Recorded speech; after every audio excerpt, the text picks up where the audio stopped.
Coast, California, home of the Doors. And I am East Coast, Beast Coast, New York City, baby. Yeah, I don't even understand you guys anymore. What? Why? It's like each day you grow more distant from us, from the rage that courses through our veins here in New York City. I found out that there's only rage here when people are in their cars. That's the transformation that takes place. And, Dummy Vito has been riding around on a scooter around these people. And he says to me, he goes, I almost got killed the other night. And I go, how about not being on a tiny scooter around these lunatics? Yes. Because I need you. You're my travel buddy, okay? You guys do seem like you've been traveling well with each other. Unbelievably well. That's amazing to me. I would like nothing better than to bust Vito's balls about what a pain in the ass he is, but he's been a doll. In the past, I've said that about, anytime we go on trips or we're doing shows elsewhere, I've always kind of enjoyed Vito's company. I think he is a good travel partner. Yeah, he is. Well, for me, he's adjusted to me because I just like to do the work. I don't want to fucking hear about all these things. But because I'm doing prep work at night for all these interviews, Vito has his nights free. Right. And he's always like, I'm meeting another friend, right? What? And this is always surprising to me. This is like to show how old school is. 100% of the time, I'm always surprised that they're not white. When am I going to catch on that Vito doesn't hang out with white people? Do you know? I don't. Do you know once, this was probably like last summer, Vito told me a friend of his, he was going to meet up with him because they were going to travel together and go to the Mets game. And he was going to stop by the studio for a little bit while Vito finished his work. And I said, yeah. And then this guy walked in and I was just like, white? Highly unusual. That's off-brand for him. And not even Hispanic, Ron. He was fully white, a Caucasian man. I don't even know where to go with that.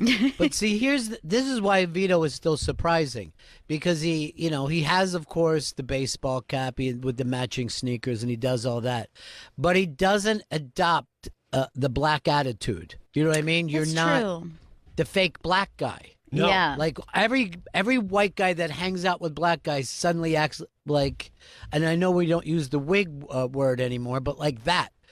And Vito isn't like that. No. So it's something my friends have always said is that they're like, when I speak to you, you seem like one of the whitest people I've ever met. But then I start talking to you and you tell me that you watch Blackish on ABC, and I don't even watch that. Yes. You are very, very involved. Now, I'm getting the slight echo now. Does I can't bother hear it. no one else? Okay, that's fine. That's the two things between the studios. Number one, and to me, it sounded like the music was way too hot here for, when Vito was doing his intro. But you guys didn't notice that at all, right? It didn't sound that way in this room. Not at all. Here on the East Coast. I just have that slight echo just of my own voice, not of Vito's. And it's just that feeling of when the acid kicks in, when you're like, okay, this is different. Yeah, I kind of remember doing that once when we were connected by IP codec. And I think it was like really tripping me out. Then I was like, was that me talking or was that you? No, that's still me. Okay, go ahead. I'm very, very comfortable with the trippy feeling. Yeah. And you know what? Here's the funny thing about my room. I should take a picture of this. It's the addict's nightmare because all I have is like really fine bottles of liquor. You know what I mean? Like not these tiny little things, but really nice liquor and tons of candy. And I'm like, oh, look at all this wonderful stuff I can't have anymore. Well, I mean, the candy is probably harder to resist. That must be nice to think that. I would have been dug into all of it by now, Ron. I have no willpower. Yes, I know. I didn't even bother bringing that up, Chris. He'd be hitting both at the same time. Well, we were talking about the fact that what Chris is doing is basically quitting foods one at a time after a bad experience.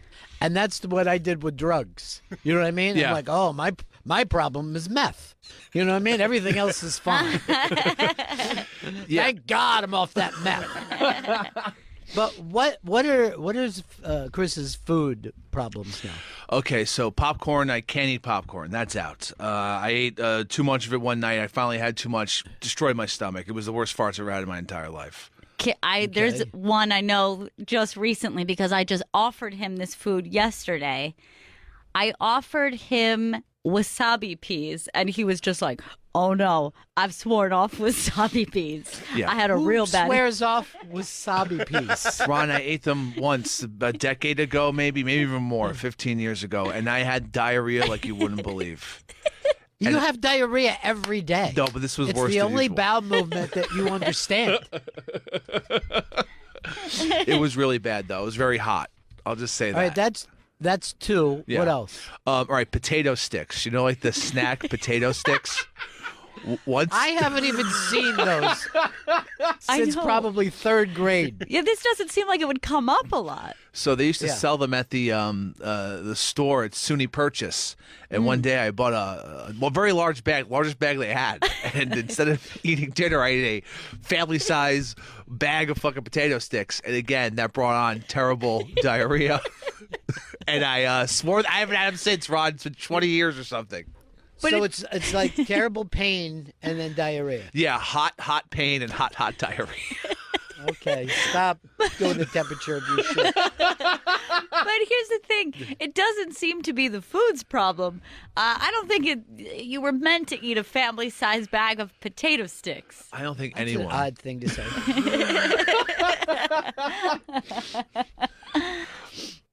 It's bad for me. Any more? All right, so beef patties. So there's a place in Astoria, What do you mean, hamburgers? Like a Jamaican beef like patty? a Jamaican beef patty. It's like a dough around like chuck meat. So Now, let's slow down for everyone that's sane and listening. yes, This is only really available in a couple of neighborhoods in New York City. Yeah, that's Jamaican beef patties have not made their way around the country. golden crusty. No one in St. Louis is going, "What do you think, honey, tonight? You want to do some Jamaican beef patties?" Yeah. Your mom's coming over. She likes Jamaican beef patties, doesn't she? the most golden of crusts you've ever seen. It's very yellow dough. Yeah, And then usually a spicy beef inside. yeah. So What they are is just think of a reggae hot pocket. Yes! So there was a pizzeria in my neighborhood that would sell Jamaican beef patties, but they would pour mozzarella cheese in them. So it would be mozzarella cheese, spicy beef wrapped in a doughy patty. And I ate one when I was in high school years ago, and again, just the worst imaginable diarrhea. No temperature, please. Now, You can imagine here's the the thing. temperature. here's the thing about Chris that's funny with this. He thinks these are specific problems rather than a general problem of digestion. And Yes! You're right. all these things are expected out of old men. You know what I mean? Like old men are like, I can't do that anymore. I did it so much. But this isn't supposed to happen to you in your teens and 20s. No. Where he's experienced this. And as early as my 30s, I had a terrible popcorn situation, and then now no more popcorn for me. I can't. I won't do it. I won't do it to myself. I love it. It isn't the popcorn. It is your digestive system. And you probably need a reboot. I don't even know You how know you what I'm do saying? that. Yeah. Yes, you do. You would reinvent the way that you eat food. You know what I mean? And then your Okay. body will start to change with that. It's not an overnight thing. And by the way, Chris, Yeah. there's millions of books written about this. Literally millions. Most of them don't recommend Jamaican beef patties. I'm going to let you know that. What if they had cheese in them? Yeah, that's going to be I- a worst case scenario. I am going to tell you the truth. I think that if he kind of did the reboot, he would occasionally be able to have some popcorn and Jamaican beef patties without his entire ass falling out. Yes. I believe that. I think, if he used anything in, and here's the key, moderation after said No such reboot. word. But I have had experiences where either I ate something and it was off or it was really gross or I had a bad association with it and it has ruined the food. Sure, of course. Like once I had a seaweed salad from a sushi place, and it was like a kind of a low-end sushi place. Yes. And I found a very, very coarse hair in the seaweed salad, and I have yet to be able to disassociate that, and I never order it anymore. See, this is where I differ than most people.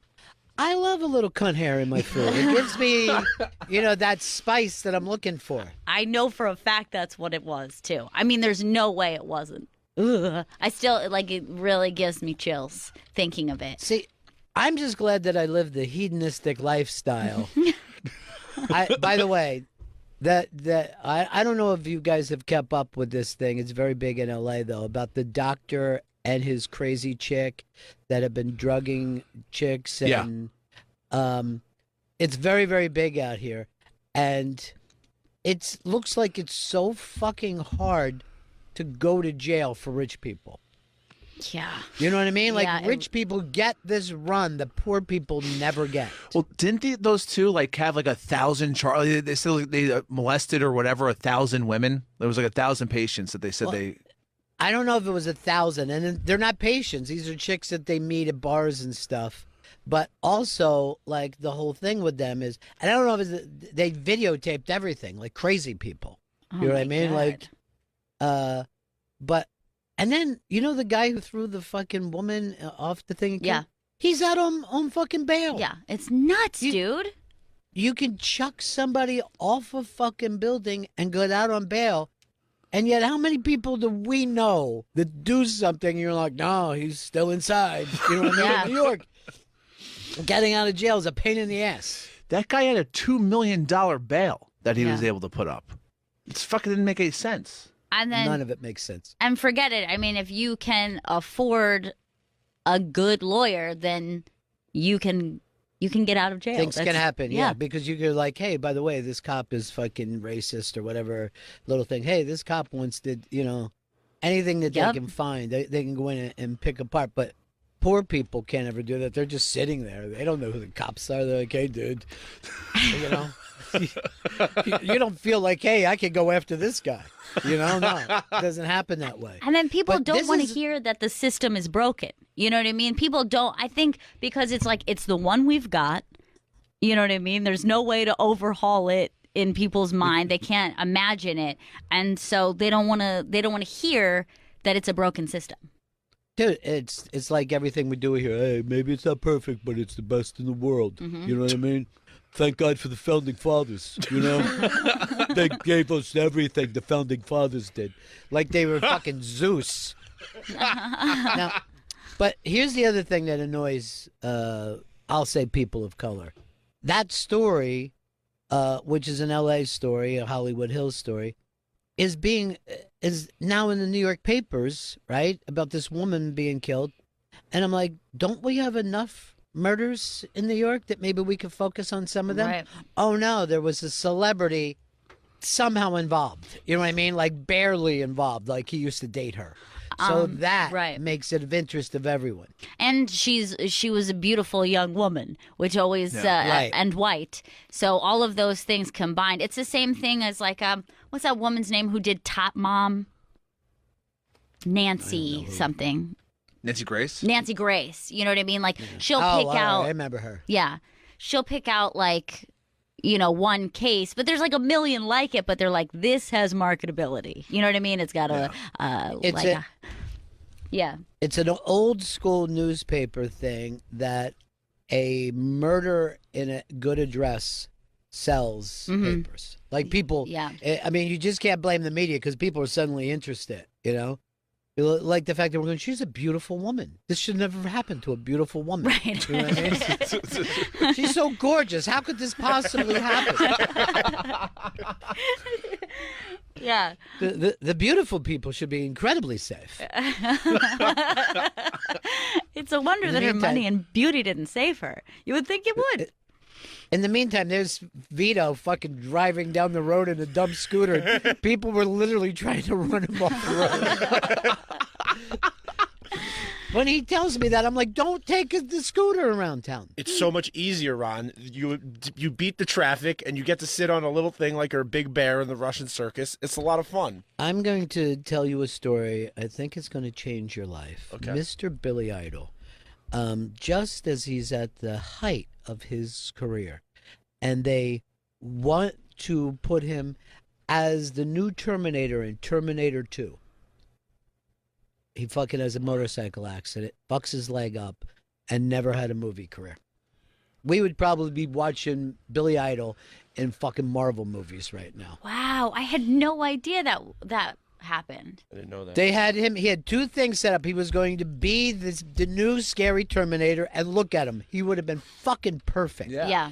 And then two, he was going to have the bigger part in the Doors movie. He was going to be Jim Morrison's best friend in the Doors movie. And instead, he's sitting at a bar drinking and he yells something, and no one ever even remembers that it was Billy Idol. He was on his way. He would have been playing vampires and psycho killers, and, you know, he would have had the fucking time of his life. Yeah. I mean, first of all, the casting makes perfect sense. He has the coloring and the bone structure of an evil robot. It's perfect. Yeah. Yeah. I mean, he could, he's the Blade Runner. He literally looks like he's a Blade Runner in his daily life. Right. So I hope that scared you straight, Vito, because you got a beautiful fucking Lenny Kravitz office. Everybody here loves Vito, loves him. You know what people are saying to me in L.A.? Oh, you're with Vito. I'll never be able to come back here without having Vito with me. It's a fucking, it's a luck. I can't believe they gave him such a nice office. They want him to stay. They're trying to steal Vito from us. We'll always have L.A., Ron. I know. I'll probably end up being friends with the guy running the L.A. studios. Vito. I'll go, Vito, can I come out this week? I'll see if I can make the arrangements, Ron. You know I owe you, buddy. That's what he'll say to me. He goes, I owe this old bastard. He really looked out for me when I was younger. Anytime there's Chris, he has a fucking chickpea and he has to lay on the ground. You know what I just remembered once too? One time I offered Chris some fresh pineapple, and about 6 minutes later he was on one knee and holding his heart like he was having a heart attack. It was terrible. It was poison you gave me. Yes, fruit is very, very dangerous, Chris. Don't want any part of that, Ron. He was like, the acid. It's killing me. Terrible. I think even some parts of the world they consider pineapple to be medicine. Oh my God. Gail, I'm telling you, this Vito is just a gem to travel with. I have everything done for me, and then he checks in with me, but he doesn't hound me. You know what I mean? I think that's what you need in a good travel buddy. Like, I've traveled with people where they're like, they want to do everything together and like, hey, when are we doing lunch and when are we doing dinner and when are we going to go to this show? You need a good understanding of when you're together, you're having a nice time, and then there's private time where you're both doing things on your own. Dude, I was on the road once. This is many, many years ago when I was a kid. And the comic that I was working with that week, his name is Steve Anderson. He's a fucking brilliant guy. But I would be in my fucking hotel room, and I would just hear a knock at my door. And I would open it, and it would be him. And he would go, bee pollen, dude. We got to get bee pollen. What? He could never stand to be alone. He would have crazy ideas, and he wanted me to go along with him all the time. Oh, my God. Yeah, that's too much. I've always felt like Chris is good because you could just put him at a bar with hard liquor and he would be quiet. Yes. Yeah. I mean, that is a good thing about drinkers is it is easy to entertain them because the drinking is the entertainment. Right. They're very happy in a hotel bar. They're very happy in an airport bar. Yeah. You know, they're like, oh, our plane's delayed for 2 hours. This is fucking great. We get hammered. This is perfect. Now, times we've gone to Montreal, I feel like there would be moments where Chris is like in solitary, and then Vito would have to go like, "Hey, do you want to do an activity?" And Chris would be no. So there's a good balance. You know, you still want to be able to do things sometimes with someone. Not me. Not me. I want to eat breakfast alone. You know, I can give you. Me and Vito do one meal a day, and it's normally to set something up. You know, but. And then he's like, maybe we do a big dinner on our last day here. And I'm like, maybe. I don't know. He wants to do a celebration dinner. That's very nice. That's nice. And he goes, let's go to Dantana's. And I'm like, yes, because this is 1958. And I know what he's doing. He's trying to go to a movie set and eat. The Sony Studios tour comes with a delicious lunch, Ron, and I that's think not me and you happening. could be there. Why are you I'm not obsessed doing with that. this Sony tour? It's never going to happen. The two thing that he obsesses on is trying to point out anyone's name in a star that I know. Yeah. Like, so he's like, hey, look, Paul Newman. And I go, I don't know why you want me to look down to see Paul Newman's name. You know, why don't I just get a phone book and look through names that I think are great? It doesn't make sense to me. It's bad luck. I don't want you to step on it. Is that And the then, thing? you know, I don't want to see how tiny John Wayne's feet are. He's always trying to stand in front of that Chinese fucking theater. He's pointing constantly like, look, wouldn't you expect John Wayne's feet to be bigger? And I go, I don't know. I don't know. Maybe he didn't weigh down into the cement enough. I don't know Everybody's why this is important to you. everybody's foot looks small next to his freak foot. And then he'll say to me, isn't it weird to think that Bruce Willis stood here? And I go, I'm sure he stood a lot of places. He's standing right now. He's an earthling. I wouldn't go look at his shoes. Every night I go to the window and go, that's the same moon Bruce Willis looks up at. That's kind of romantic, you know, in a Fievel way. Somewhere out there. Oh my God, yo, you're gonna make yourself cry like when I you were a know. little kid. It's true. She would cry so hard at Fievel, and I'd be like this. All right, first of all, it's the 80th time we've seen this, and you know it all works out for Fievel. I know, but This is just part of his journey. he lost his parents, his immigrant parents here in the city. That is sad. It is really sad. Poor Fievel. I know. I worry Now about him. what's he?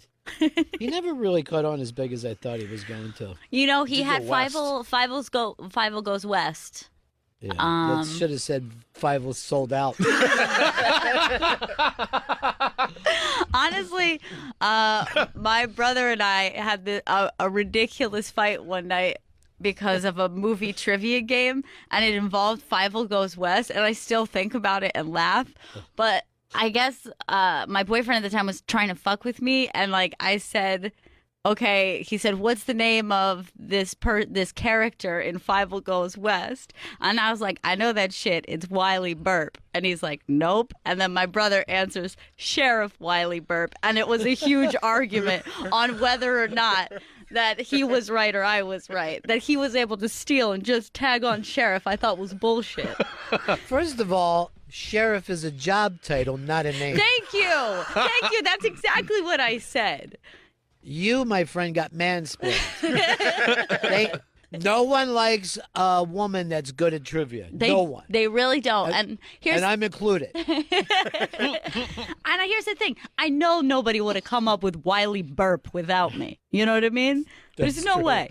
To just tag You're on right. Sheriff is bullshit. All right, well, send out a group text and include me in it, and I'm going to back you up 100%. I'll just yell bullshit.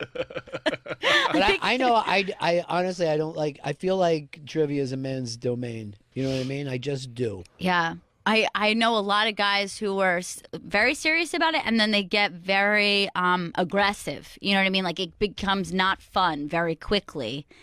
Yeah. Yeah. That's a sports fan. A sports Exactly. fan takes any fun out of sports. My friend once told me that when him and his brother used to play trivia, that he got banned from reading the answers because his brother felt like he read it in a tone that made it sound like he knew the answer. So for every time it was his brother's turn, he would have to turn the card around to show him if he got the answer right or not. He wasn't allowed to read it. He was not I allowed call- to read it. I'll call that in a game. I'll go, don't ever fucking Alex Trebek me. Because Alex Trebek acts like he knows everything, every answer. Yes. And I don't think he knows shit. He's a very good reader. I don't take that away from him. But don't act like anybody should have got this fucking answer, Alex. You wouldn't have. I'd like to see him play just once. Yeah. Yeah, he has a way about him where nobody gets it and he kind of furrows his brow and says Like, it with come just, on, yeah. guys. Come on, that's Bill Haley. Bill Haley, 1956. But here's the thing. I think if Alex played that game, I bet they would get a fucking 100 share. I bet the whole country Yeah. would love to watch to see how good he is. And I'll say this right now. I bet that fucker cheats. I bet he goes to producers and says, put the answers up on a teleprompter for me. Oh, I like the premise of this. It's like an episode where game show hosts play against like they all play Jeopardy. So who would be like the other two hosts that you put up against him? Well, I mean, you got to take the Wheel of Fortune, motherfucker. Pat You know, Sajak. he's been there forever. Yeah. And both of them have. Him and the chick. Yeah, Van They've White. been there from what, 1982? Yes. They constantly. I've never seen anything be that consistent. Yeah. And people age into it. Yes. Like eventually we'll all enjoy it. Yes. You don't think you will, but you will, just like I'm starting to do with mysteries.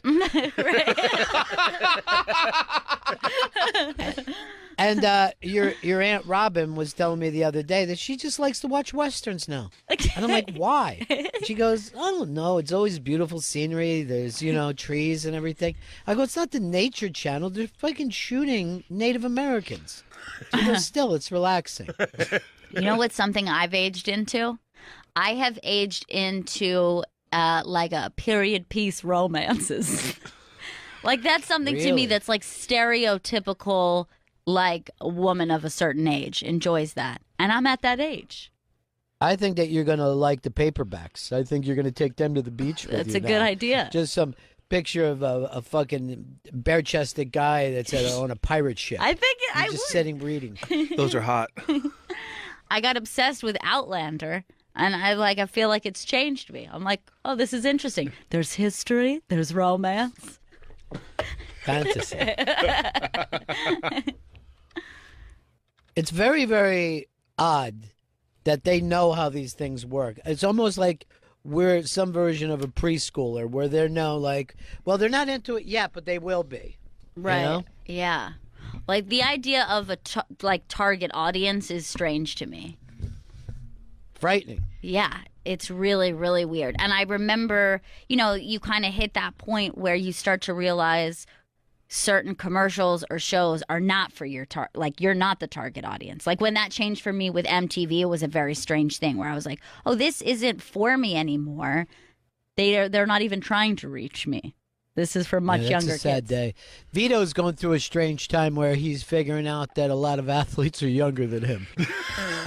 And that's the first shocking thing that happens to a man. Yeah, I've Where heard they're that. like, wait, this guy is that good and I'm older than him. Right. Saying this rookie kid is looking really Yeah. good, and then seeing like, oh, not even saying this rookie kid, being like, oh, this baseball player looks phenomenal, and being excited, and then going, holy shit, I'm 3 years older than him, and he just made $5 million this year. I think there should always be a rule of thumb, too, that you can't wear the jersey of someone that's younger than you. Yeah, That's that makes embarrassing. sense. That's Yeah. pedophilia. Right. Like you could do a throwback maybe. Like you could wear something of someone you liked when you were a kid, I think. But Yes, because they're older than you. right. But yeah, Like no I way. go around in my Bronco Nagurski jersey and I feel fine. What do you think is the age for men where you stop looking at athletes like superheroes? I don't know if that ever happens. You know what I mean? I think that thing, like, I think an old man can sit and stare at LeBron and feel very comfortable with the whole thing. You know what I mean? Right. Yeah, that's. I mean, you see a lot of, like, when you go to spring training, it's the elderly that are there. You know, Yeah. they have the money, they could go to Florida.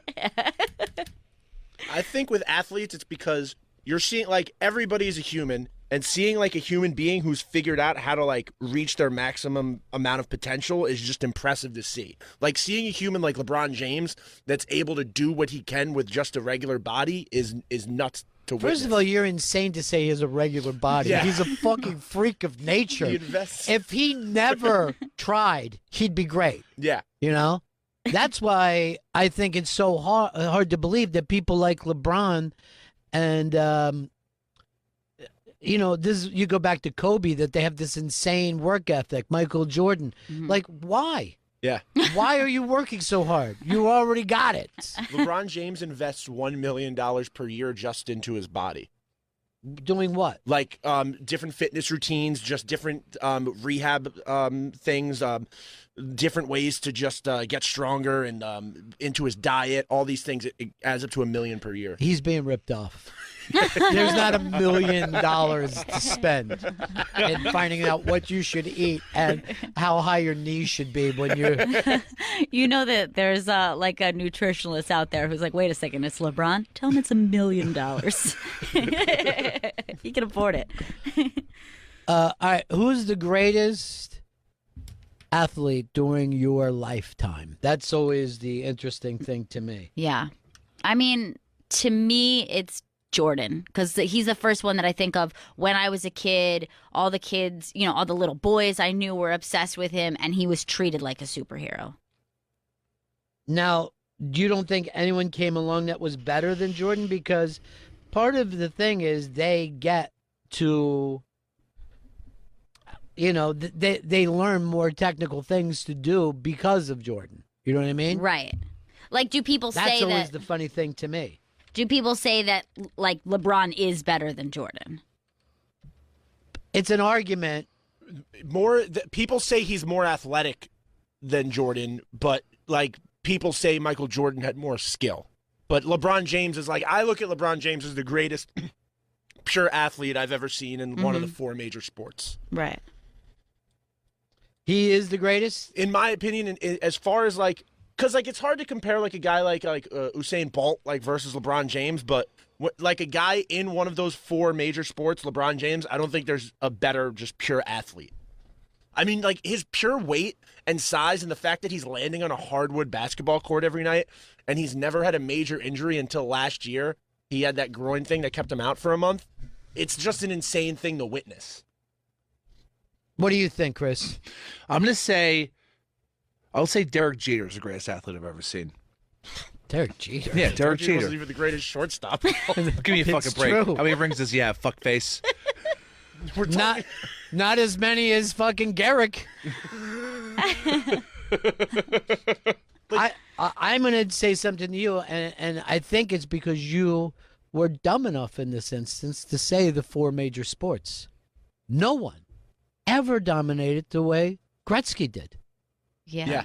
Gretzky, this is the fucking crazy thing about Wayne Gretzky. And by the way, Gail, we're talking hockey. I know. I got it.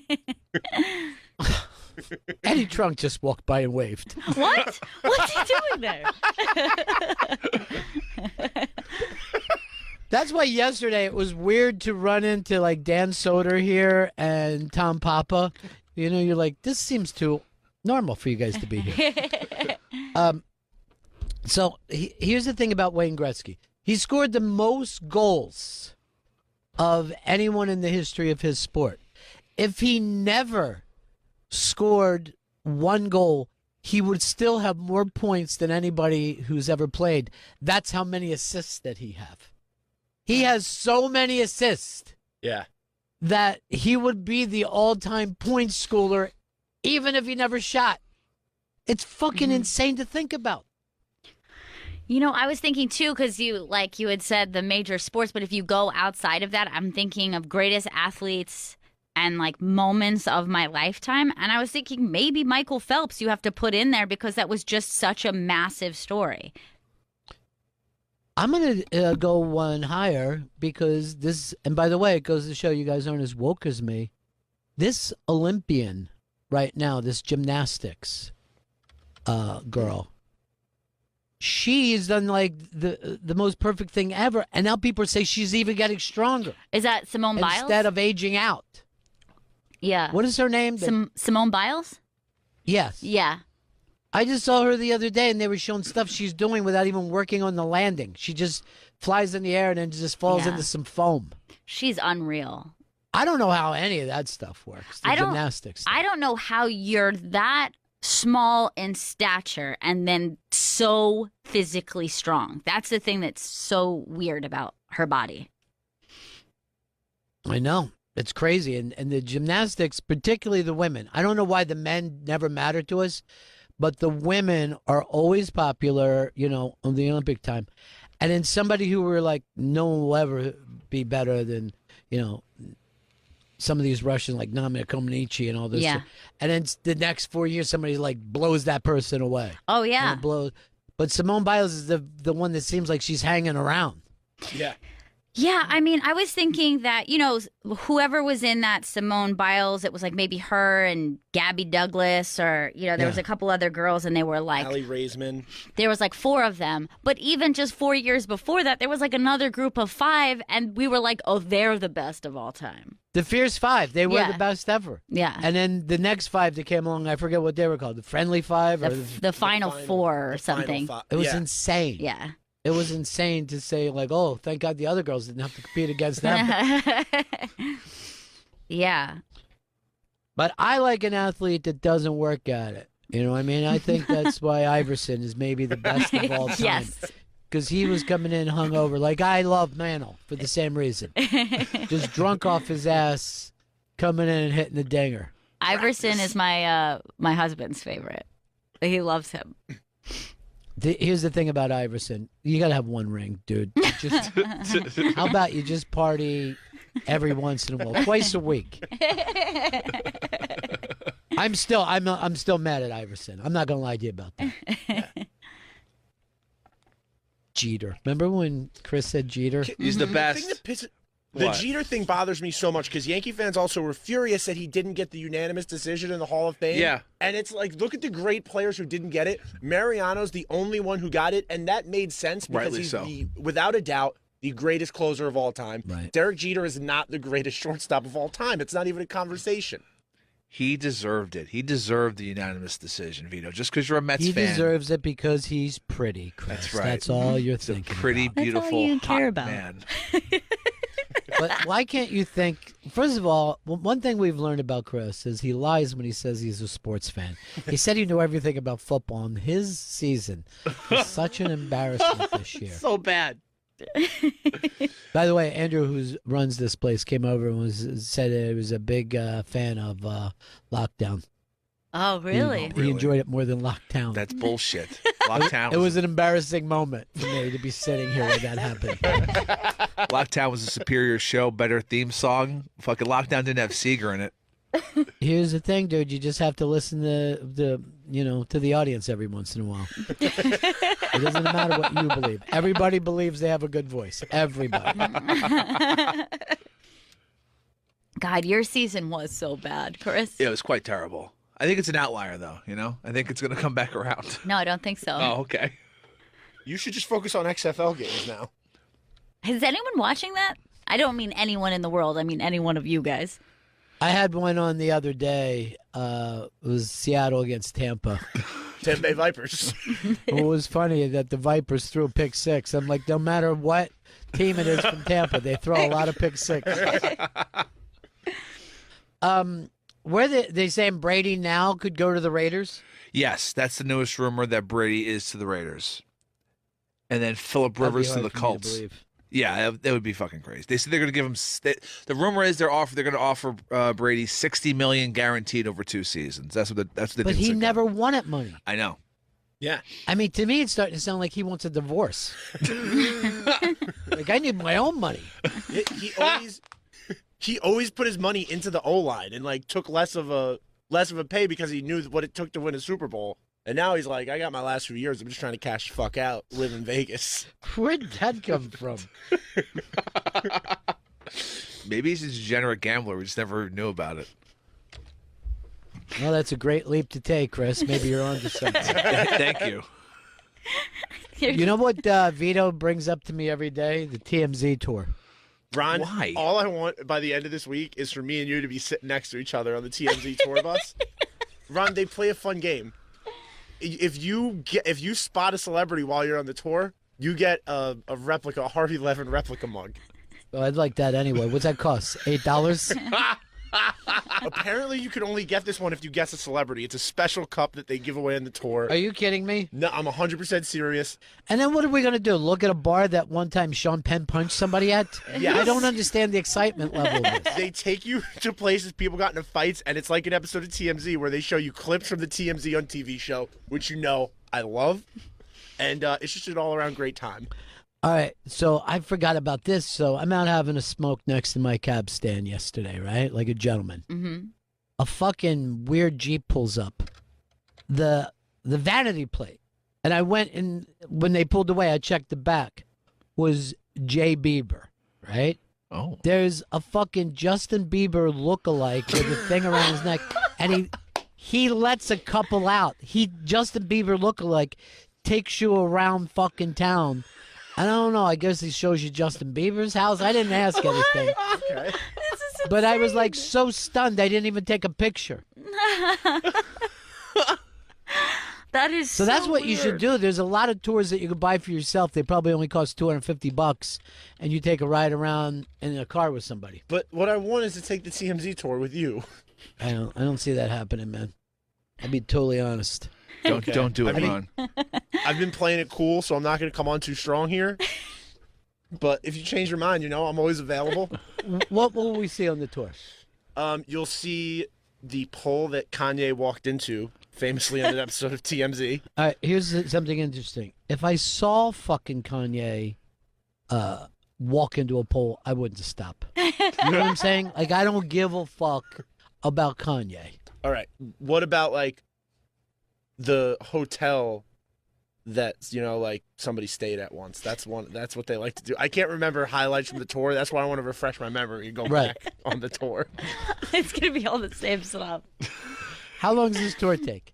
About an hour and a half. I'll kill myself in 45 minutes. I'll take a fucking knife and put it in my own neck. It's an open seat, like, you're in one of those open buses. It's a delightful time, and you have somebody who's been on the TMZ TV show being the tour guide. It's not Van, unfortunately. I was pretty disappointed about that. Which last one's time that? I went.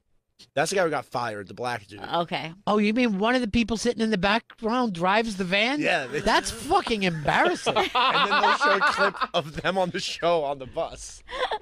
All right, I'm going. I had no idea. Hey, Chris is telling me we got to take a break here, guys. Give me a break, Chris.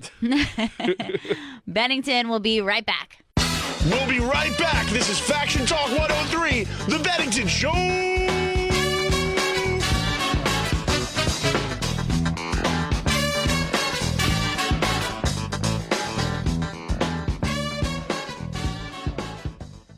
Have you heard about this company making stylish shoes for women and girls out of recycled plastic water bottles? Of course you can, because I can't stop talking about Rothy's. It's no surprise that they have nearly 1,000 perfect reviews. The reason? Stylish, sustainable, comfortable, washable. They're the perfect everyday shoe. How do I know this? Because I'm literally wearing them right now. Come in ever-changing array of colors, prints, patterns, styles. Plus, they always come with free shipping and free returns and exchanges. They're made from repurposed plastic water bottles. And the coolest thing ever, 35 million water bottles from landfills already. Plus, they're fully machine washable, so every time they need a refresh, simply toss them in the washing machine.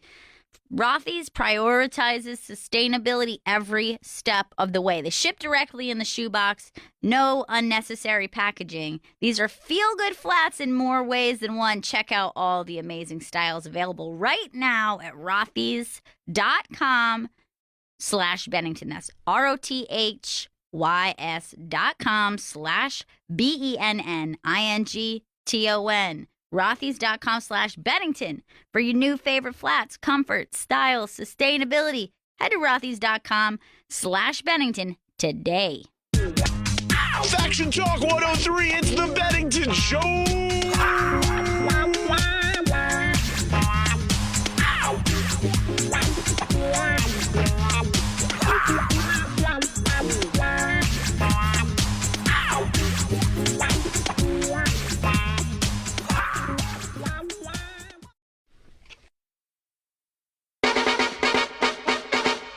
Bennington is back, and this is Faction Talk 103. It's the Bennington Show.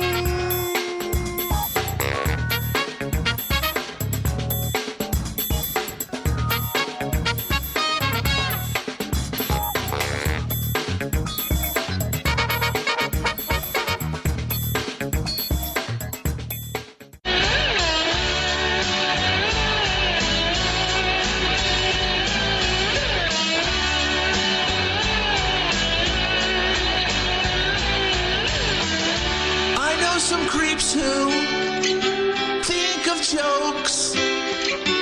They have a new tour. Don't mean to boast. They're hitting the road now. They're traveling. It's Robert Kelly and Florentine plus Voss and Ronnie B.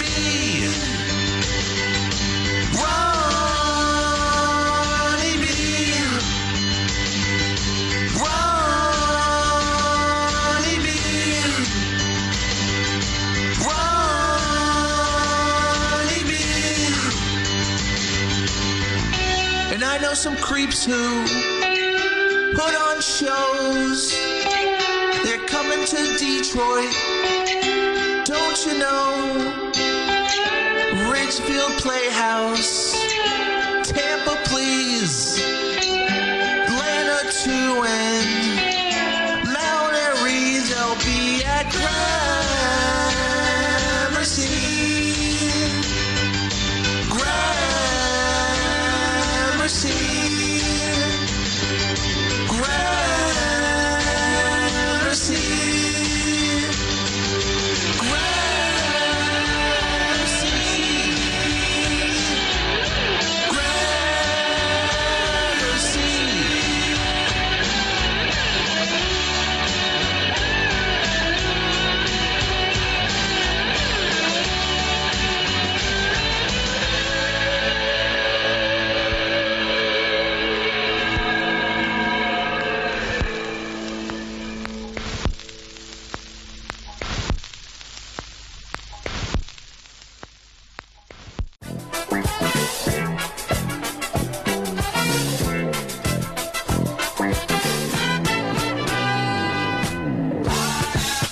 Bennington is back. The Creeps are on tour. CreepsWithKidsTour.com to see Bob Kelly, Rich Voss, Jim Florentine, and of course Ron Bennington.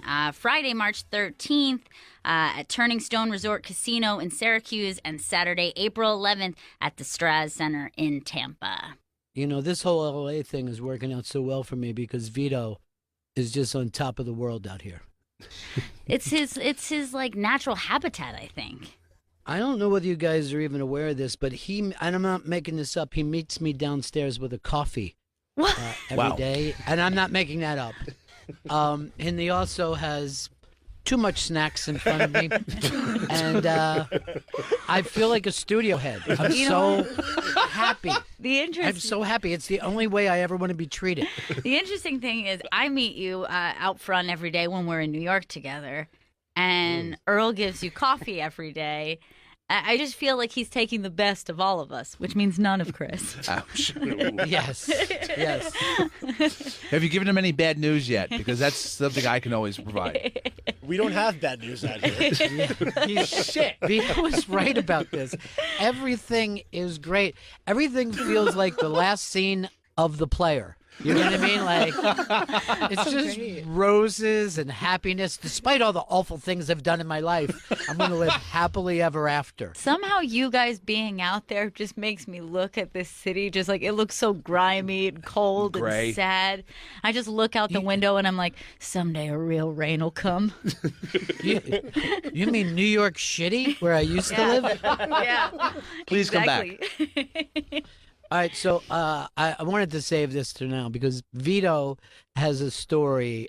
He met a friend for dinner last night. I'm running around doing like more prep because the ridiculousness of how many interviews that we're doing this week, and it's people that I don't want to mess up with. So I'm like, I'm homework bound. So Vito goes out to dinner with a friend from New York, and I'll let him pick it up from here. So I meet my friend for dinner, and they tell me to meet at this restaurant in West Hollywood. So I show up to El Coyote, which I show up and I realize, oh shit, this was in Once Upon a Time in Hollywood, and it's the last place that Sharon Tate ate before she died.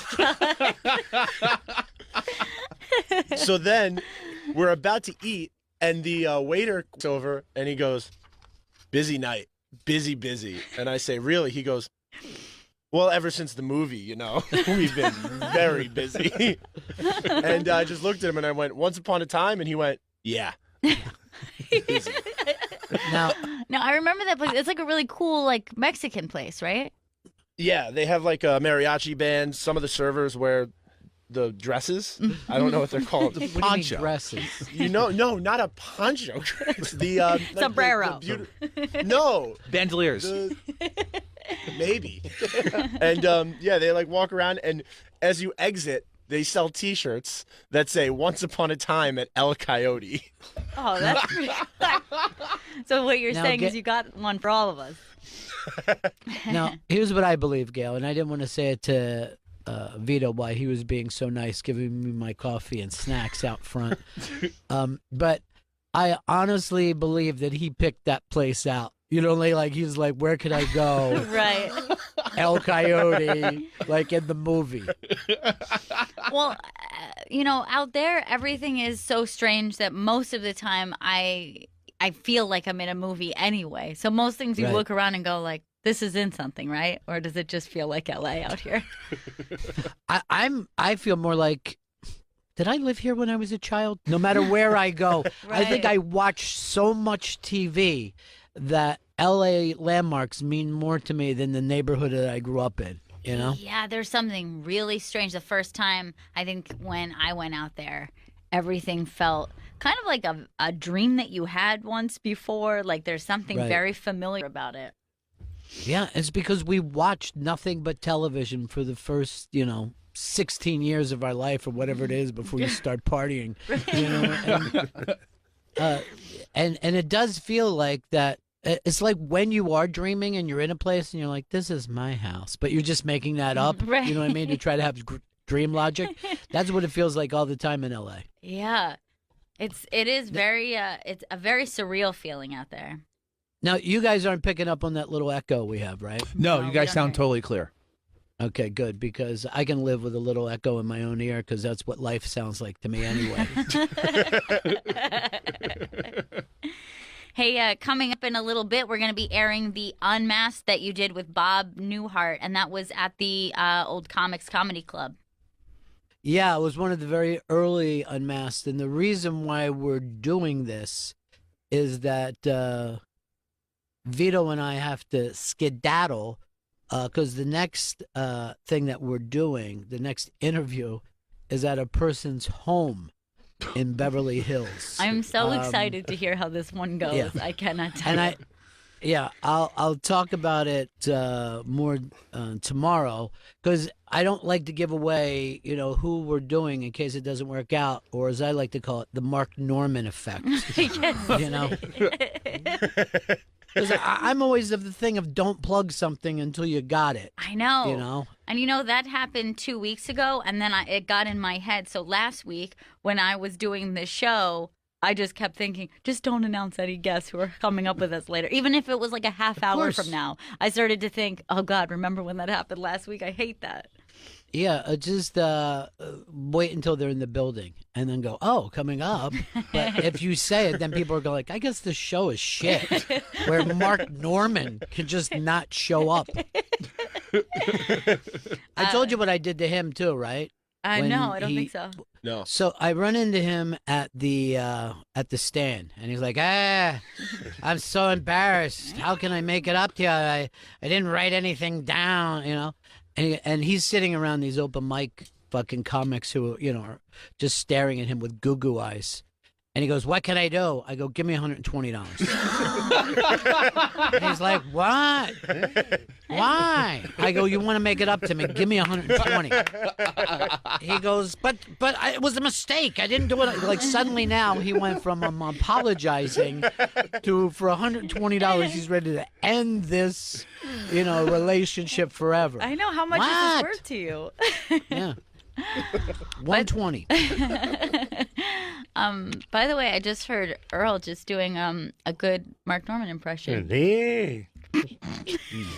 God, Earl. Earl. What was that? Oh, now he's coughing. Like, Sure. oh my God, I normally have it, but I have this frog in my throat. Come on, let's hear it. Hey. But that's the end of it? I don't know what else to say. I think that's the same sound Earl makes when he comes. But who Eh. can tell? It's been a while. Yeah.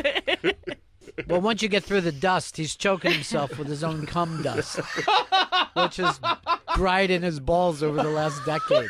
For some reason, I always think about in Scrooged, you know, how he's just like decomposing, and then just like the like puff of like dead skin cells come off him. That's what I imagine. Why? Why would you put that image in us? I'm sorry. By the way, from what I understand, Mark Norman is going to play the Penguin in the new vampire reboot of Batman. I think he's got it. Who's the new Batman, the most beautiful man in the world, they say? Robert Yeah, Pattinson. Robert. Yeah. Robert Pattinson. Boy, did Chris nailed that, huh? Yeah, he Robert Pattinson. You sound like a guy who's on a recording to teach people English. Robert Pattinson. Why is I'm it that meeting Robert. you over enunciate so much? Robert Pattinson. Is it because you didn't want to say like Patterson, or what is it? What was the reason? I thought it was Pat. At first I was gonna say Paddington, but that was wait, no, it's Pattinson. You didn't even have that much time to have these thoughts go through your head. He's fast, you know. He's really is. quick. I'm Yeah. quick with confusion. I'm Some fucking- people are fast, but Chris is just sudden. You know what I mean? It just happens. You ever hear Chris say something and then he looks shocked by what just came out of his Yes. mouth? It happens sometimes. Yeah. And usually it's on the air. I don't know if it happens so much, you know, when we're off the air, but sometimes you'll say something and then you almost seem shocked by what you just said. A lot of times I Yeah, don't. you know my. Well, I'm getting stepped on a lot out of here in L.A. This Chris has just taken over since I was off last week. Go ahead, Chris. a lot of times I don't know what's gonna come out of my mouth. It's a problem. My nickname for Chris is the Singularity. Now imagine if I hadn't been stepped on twice and we were doing the whole thing of sudden, you know? See, I'm in an LA groove. Vito is the only person who really gets me now. I get know? you, Ron. Thank you. I know you do, bro. I've been noticing this week you guys just seem to get closer and closer, and Ron, you seem to be more and more distant from Chris. I hate Chris. I love you, Ron, and I apologize for that you hate me. He talks over me. He never brings me does. coffee. I know Well, he's this never is brought some- you coffee. This is something I explained to Vito. I go, everyone who's ever been my assistant for 4 or 5 years goes on to run a studio. David Geffen broke into the business this way. Look at him, billionaire. So next up, we have the Bob Newhart, and that was at the Comics Comedy Club. What year was that, Chris? That was 2008. It's such a great one. Yeah, that was very early on, and that was one of the the biggest ever. And then, of course, he stopped by here, and everything is great, and I'm best friends with him. I'm his new, what I'd like to say, Don Rickles. You know what I mean? We and our wives go to dinner together 3 times a week. One thing I noticed about people out here that is not like New York, they have social lunches with their friends and social dinners with their friends all the time. And it's like married people. Like, it'll be like 10 couples meeting for dinner, and you're like, what reason for? No reason. I would not have went to dinner on a Tuesday night or Wednesday night in New York City, but for some reason last night I felt like I had to meet my friend, and I would never want to be out on a weeknight like that. Yeah, I think also in the city, it's just in New York, for some reason, sometimes the exhaustion of the idea of going out can just keep you away from people. There's the point that you see somebody and you're like, oh, this is my best friend. I haven't seen them in 3 years. We live very close to each other. Yeah, I don't know what I think. LA is a social town. Yeah. Very, very social town. And I don't know why. Maybe because that is business here, where we're way more direct, and they, kind of feel each other out for a while, and they keep their connections going. Their business connections are very tied in with the social thing. Like you always hear, like people out here, oh, we went away and stayed at somebody's home. You know what I mean? Or their Right. beach house. And in New York, we kind of like, oh, you know what I mean? I don't even like have my friends in my home. No, terrible. I always think too, like in Curb, they seem to always just be having a lunch with someone who might be a business associate in some way, but yet it's a social engagement. Like he's always lunching. Yeah, they do. They lunch a lot more than we do. We eat standing up. We have things to do, and we're screaming at each other. And yet they seem to have a different level of standard of service. Because if you go out there and you're a New Yorker, it's like a much different standard level. You mean it's slower service? Yeah. Yeah. This is something that Vito and I saw. So when we got off the plane, it was supposed to be me and Chris. It was me and Vito. And after Vito grabbed me my coffee, we went down to baggage claim, right? And the bags started coming out, and then the entire belt stuck, and it just sat there for like 10 minutes, 12 minutes. And I turned to Vito. I go, why isn't anyone screaming? You know what I mean? There was like 100 people waiting for their bags, and you were just standing, waiting, instead of freaking out and threatening people. Yeah, we Not even really anybody pacing, like just Nobody had anywhere to go, it seemed like. yeah. I've been that person where I've had a total meltdown because nothing's coming out, and then I'm just yelling at the fucking whatever guy, whatever representative of the airport's there. I'm like, what the fuck is going on with my fucking luggage? They never Right, appreciate which it. we consider that normal, But I have to say this, it's one of the reasons why I'm glad that you didn't come out here with me. You know what I mean? Because I got a very cool assistant, and I just have this LA feeling now, that I just don't ever want to go away. He definitely has the temperament for it. I mean, Vito definitely has the temperament to be LA producer. Chris, Sure. you're an East Coast boy. Just admit Yeah. it. I mean, my anger and my sweating, I don't think would go over as well in LA as it does here, even though it doesn't go over that well here. I've actually written somewhat of a parody song about it, and it just happened in this moment, kind of in the singularities. And I want you to think of Chris as I start off this Beach Boys parody. Okay. Well, East Coast boys are fat. That's all I have so far. So good. Yeah. Strong. Perfect. It really paints a picture. Yeah, it does. The New Yorker meltdown over the weekend. I was in a grocery store, and then I think the meltdown is something that we're all used to. But even for me, this seemed nuts. I heard a guy who was just losing it in the frozen foods section, screaming, "You never have the home style Legos. You never have the home style." And the manager had to run over and be like, "Sir, I'm sorry. Let's take a look. What about the buttermilk?" Like, this guy's trying to reason with him. And I'm like, you're talking to a crazy person. Anybody who's willing to scream. And yet we're all just accepting it. Like, man, that guy must have had a rough day. And he really wanted those Egos. Look, I agree with him 100%. You want the home style Eggos, and it's worth murdering for it.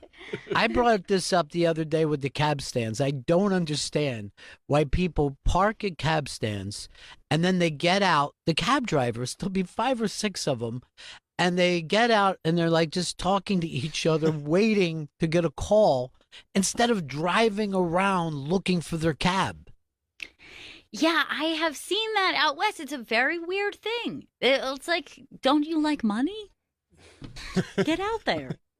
I went up to the cab stand today and I said, where I was going, and they all looked at me and then they pointed at one guy. What? Like I felt like I walked up to a poker game and asked them if they could move their car because it was blocking my driveway. They did not like the idea of driving their cab. And I'm starting to think now, the only thing different between an LA cab driver and the homeless is the cab. I don't see any change in lifestyle. Now, you guys are going to like this. There's signs on the checkered cab. There's one sign that said, multiple people ride for the same price as one. What? Yes, of course. We understand that that these aren't tickets on a train. It's a cab. I know But they have to write that on the cab. And then the other thing, and I'm not making this up, and they all have it at the front, it just says air conditioned. Oh. Yes, like every vehicle since 1962. That's like those old motels that still have color TV written on their sign. You're like, Right. yes, that's the assumption. All right. You would still see that's when you know, I'm not pulling into this motel. Right. You know what I mean? It's so old that they're bragging about a color TV. They're not even bragging about HBO yet. No, No, we they're have not there. cable. Yeah, I thought LA was a place just like Florida where air conditioning was like no matter where you go, because it's warm all the time. I thought you just assume everywhere has air conditioning. Yes, of course. Everyone, they have air conditioning in Alaska. You know what I mean? It's not a big deal. It's nothing It's to brag nothing about. for anyone to brag about. Don't they also have a thing, I think it was maybe out there, where people told me that if you get in an Uber, they get in the front seat in the West Coast? Is that true? Yeah, they're friendlier than us. So, like, if you're just one guy, you would just sit next to the driver. This is what I don't understand. How are the cabs out here going to exist when Uber will pull up on you? You know what I mean? Yeah. That you can just hop. The Uber drivers are driving around. The cab drivers are not. They don't Yeah. even have lights on some of these cabs. Yeah. Right. Yeah, they're behind the times. Big time. Yeah. Yeah, they're not. Well, I'm saying they really don't like driving cabs. They like standing with their old friends. Every cab driver is amazingly old. You know what I mean? It's definitely a retired job here. And the coldness that you get from these people when you want to get in their cab. Really? Yeah, it's like you wanted to get in their home. There's no difference for them. Now, are people in LA into cabs because of, No. drunk? No, they're not into it, right? They'll just No, drive drunk. Well, I don't think they drink enough to drive drunk. Oh, that's a you know good what I mean? point. They have a wine spritzer and they go home. And then they know, get and then they eat- high. Yeah, they eat 6 edibles. And they're just like in their great house. I have so much space. Why would I go anywhere? I think that's why they don't complain, because they're so high that maybe they think they're talking. It's also, I think, why they blame every East Coast personalities for being so high strung. It's like they barely have any blood Yeah. pressure. They're just so chill. Well, the other weird thing is, and I hate to be, the prejudiced guy, but I'm going to do this. It seems like all the movers and shakers that you meet out here are New Yorkers who moved out. You know what I mean? It just took over the game. That's interesting because they Took probably over the game. they probably appreciate it enough, but then have the drive. You know what I mean? They're like, I Right. appreciate the relaxed vibe. I like the view. I like the weather, but I'm gonna get shit done. Yes, and they're constantly thinking, if I don't get this deal, I'm going to starve to death. Mm-hmm. You know what I mean? So I have to make this deal happen. But it's truly remarkable about how many ex-New Yorkers that you meet out here in the agency business. You know, it's weird. Yeah, I think everybody eventually gets to that place where they think in that business, should I move out there or not? Right. Yeah. But it's the same with the comics. Think of how many of the comics who are the big LA comics that are East Coast guys, you know? Right. And then they just head out there because they're like, do I want a sitcom? Is that my dream? I wish there was more sitcoms. I'm going to be honest. I think the biggest mistake that TV ever had is not just throwing constant sitcoms at us. I still enjoy them. They're very comforting. Like a bad sitcom is familiar. You know everything is going to be tied in a bow. Everything is going to be all right. It's pretty much the key to kind of mindless TV, I think. By the way, people when they walk by this studio wave in here, and I have waved 6 times. I just did it with a very pretty girl. She waved, and I'm like, "You mean me? Oh, okay. You're just being nice." Right. Because I was like, "Is this happening? What's Is this happening on?" right now? I have a lovely hotel suite. You like hot tubs? Your suite does look great. You know, here's the deal with the sitcom. Sometimes you want to laugh hard, but other time you just want to be hanging with Mr. Cooper. You know what I mean? It's just it's a comforting thing. Sometimes you just want a little sister, you know? You're just like, Yes. I don't want to think. Yeah. I don't even know which sister was the first sister. That's what always bugged me about that show. I can't remember which is which, but one of them is still, you know, like one of them still has a career. The other one is like giving it up. I think Tia. Oh, I see. I didn't know. Here's the thing too about being with Vito. He always thinks he recognizes someone on television. Yeah. And I'm like, I said to him earlier, I'm like, I don't know anyone from Nickelodeon, so there's no sense because he's always saying, wasn't that person on Nickelodeon? And I mean 17 times. Guys, we saw Drake and Josh, and Ron didn't even care. Who? Next up, The Sweet Life. That's Disney. Oh, See, I don't know. Gail, you just made a fool out of yourself I in sure front did. of Vito. I sure did. I looked like a real adult just now. He was like, he said to me, would you be interested in the Sony tour? And I'm like, I don't even know what you're talking about, what the Sony tour is. The Sony Backlot Tour. This one, unfortunately, it's a walking tour, not a fun tram tour. But the times aren't working out for me, so it looks like I won't get to go see the beautiful Sony Backlot. What's on the Sony backlot? I don't know. It's the one studio backlot I haven't done. I think the Desperate Housewives set is on there. I didn't watch the show, but I'd love to see Wisteria Lane. I didn't know Sony was that big of a deal that they could have their own backlot. Yeah. Who did they buy? Columbia. Oh, okay. Well, let's call it the Columbia tour, and I'd go. That sounds much I don't more think impressive.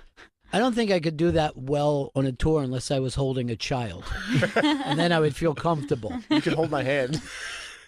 You're a little too big, Vito. So what is it, mostly TV?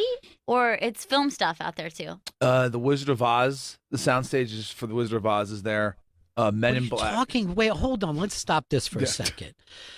The Wizard of Oz soundstage is there. Yes, that's what Which one? Which one? It doesn't. I'll look for more details. I mean, are we going to see the Wizard, or are we going to see the Yellow Brick Road? And why would it still be here after 100 years? They still have a field of poppies that you can run through. You're out of the woods. You're out of the. I never know what the next line is. I know you're out of the woods. Poppies will make them sleep. Just some opiates will knock them out. Heroin. Heroin will lay their shit out. And then the Men in Black backlot's also there. Dude, you're not going to impress us after Wizard of Oz. That's as big as you could possibly get. The Wizard of Oz, I would sleep there if they let me. I could go see half the Men in Black set back in New York City where those people are. Call them and tell them that at the tour. Just scream at the person who sells tickets. Vito, this is starting to sound like a must miss. Yeah. And there's also the Jeopardy and Wheel of Fortune sets as well. Never mind. Yeah, I'm in. I'm in. This is where it all happens. This is the wheel. I bet they let you play it till like, just for a minute. Right. Oh man. Give it a spin. As long That as it's not set's never Jeopardy. changed, I don't think. I feel like in my mind it stayed like they never updated the look of Wheel of Fortune, I don't think. No, they don't need to. It's Yeah. like the Drudge Report. They don't want to change it. The Drudge Report looks like 1997. Yeah, I don't think they've changed anything Never. about that website. Nothing. You don't have to. It's like an old restaurant. You don't. People would be like, "Hey, what happened to the chicken Kiev?" And every July 4th, he'll still turn all the text. Usually the text is all black. He'll make the text blue and red for America. That's his I big. never knew that. Yeah. And then if there's a bad story going on or a national story, he'll put like little police lights on the sides of the story. Then shit's Oh really yeah, I going have down. seen it. That means it's a breaking story. Yeah. I think it's sad that you spend every July 4th on the Drudge Report. I know what's going on. You could have just said, "I think it's sad that you're Chris Stanley, the loser of Catan." He's the loser of Catan. So sad. I'm heartbroken. Chris Stanley, Chris Stanley. I knew you were going to lose. I hate to say this, but there's not one of us who thought you were going to win. That No. hurts. I thought you guys were behind me, but thank you for saying that you were behind me. We were behind you in the way that we felt like you weren't ready to take this on. I was 100% ready. Just you don't get a couple of rolls the right way for an entire fucking game, and then I can't do anything to help that. Obviously, right? And I would agree with that. That's why you don't go around telling everybody you're going to win. Yeah. Because luck plays its hand. You could be the greatest poker player in the world, and this happens all the time, and you go into the tournament and you're out fast because luck is also involved, not just skill. I know. Luck. I know. I know that now, Ron. And I went in thinking just straight strategy was going to get me through the fucking thing. Last year, you told everybody that you were the best cornhole player in the world, and Yes. I'm not making that up either. And we go, "You are not. I have a TV. I see the freaks that play cornhole." And that one was skill, not even luck. No, that's straight skill. Yeah, that is straight skill.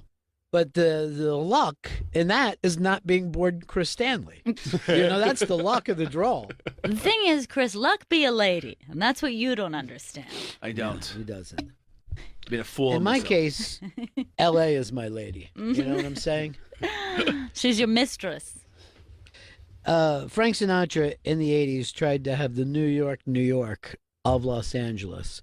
And the song was called L.A. is my lady. And I think they even put like a bunch of L.A. stars in it, like waving in the video and shit. And nobody bought it. Nobody. L.A. is my lady. And it is not. It's a stupid thing to say. It really is. It's uncomfortable, really. When I was talking to George Slaughter, the guy who started the TV show Laugh-In and all these other TV shows. I mean, he invented the Grammys. He did all this crazy stuff. So he used to work a club called Ciro's, right? Which was like the last classy nightclub left where, even in the early 60s, Sammy Davis Jr. would be performing there, Frank Sinatra and all. And it was mob run. They were always, mob run. And it always makes me laugh that people were like, "We believe that Frank Sinatra has mob ties." But if you wanted to be a singer, you were going to have mob ties. You know what I mean? It's Right. like, Yeah. if you're in hip hop, are you going to be somehow connected to the Bloods and the Crips? Yes, you are. You can't get out of it. And that always made me laugh when they said that. Now, Ciro's is the comic strip now. Oh. Yeah. Oh, that's cool. I didn't know that. Yeah, it is kind of cool. So that comic strip has been a giant fucking place Yeah. for, I don't know, 60, 70 years. And when I did had it no switch? idea. In, I guess it was late 60s, Mhm. early 70s, when Pauly Shore's dad took it over. And it's because that kind of nightclub life was, finally done, where you wanted to put on a tux and go out and see a singer. You know what I mean? Right. I like classy nightlife. Yeah. Instead, you're like, let's have 2 beers and watch Judy Tenuta. Now everything is so casual. It's like literally you have to do the no shirt, no shoes for dinner. You know, like, I'm sorry, I can't allow you in. All you're doing is wearing a thong. Anytime I know somebody who is saying like, oh, what should I wear to this thing, or is this gonna be okay? I'm always like, no matter where you're going to be the most dressed up person if you even think True. about it for 5 minutes. True. If you're wearing You're, something clean. Gail, your mom was worried when we went on the cruise whether she had enough things to go to the restaurants. I'm like, you're not going to believe how poorly dressed. Right. They don't even cover up their belly tattoos. When I was a kid, my uncle got married, and he went to Puerto Rico on his honeymoon because we have a very classy family. Mm-hmm. And the hotel came over and told him that he had to put on a shirt to be at the pool because his tattoos were so disgusting. Now, he did have over his nipples sweet and sour. That looked like a friend of his had drawn them in. You know, it was very prison looking. There's a stick poke of sweet and sour over Yeah. your nips. I guess the issue there is like the implication. Like, are you saying that's you lactate sweet and sour from each? Yes, I believe that was the point. I believe that he said he was a male lactator, and you had your choice whether you wanted sweet milk or sour milk. Which, Sweet, please. Who would want? If I'm gonna choose sweet. Yeah, if I'm gonna suckle you, I want to be on the right side of your body. My left, your right. I can't imagine that went over well with him though, being asked to put the shirt on. Well, it was our entire family, from what I understand, was mortified at such a thing. Because, you know, this was still a time when tattoos meant you were a prisoner or you were a sailor and nothing else. Right. Nobody else had tattoos. Now everyone does. The first time that I ever saw a woman with a tattoo, this guy in my neighborhood, his name was Dogs. And Dogs started having an affair with an older gilf, right? Okay. Who, she had kids that I was going to school with. Now, Dogs was an older guy than me, but she was way older. And they kind of ran off her husband, and now Dogs had the run of the house, and he would have parties there all the time, and we would go as, you know, young teenagers, and he was probably in his early 20s. But she was probably early 60s, Mom's was. And she got a tattoo on her arm that just said Dogs after her boyfriend. And then we were saying to Dogs, are you going to get Moms on your tattoo? And this was always the thing that I remembered about Dogs. He looked like he could have been in the Allman Brothers, but all he ever wore was cutoffs, no shirt, and hard shoes wherever he went. At least the hard shoes, though. Yes, yeah. It was a very cool look, and I tried it a couple times myself, and I'll be honest, I could not pull it off. As a soft, young 14-year-old, it probably wasn't the look for me. But my brother had gotten in his head that the husband was going to come back one night with a shotgun and shoot us all. So I would be high in this house, and then I'd be thinking about that.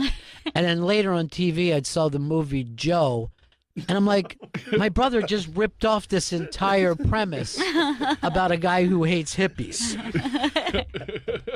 This was not an original thought.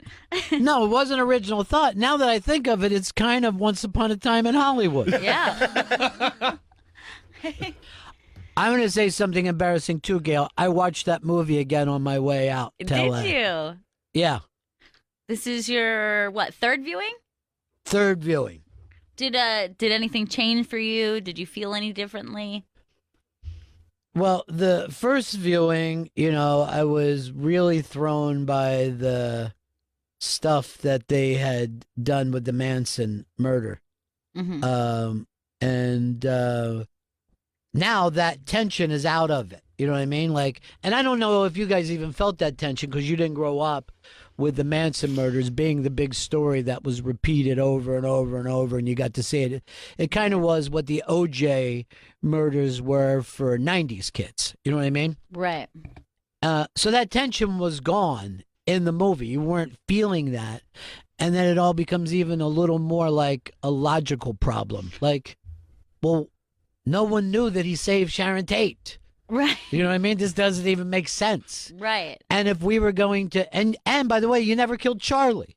So wouldn't it have made more sense, It does if you were going to do this wonderful thing that you got Charlie Manson?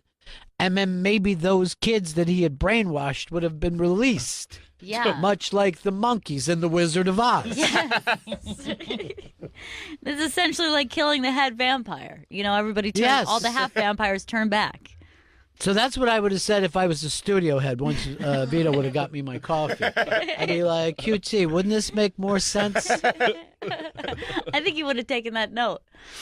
I still haven't seen it a second time, and I think that I think it would change for me as well. Because going through it, I did like performances, and then I think I just felt really thrown by the end.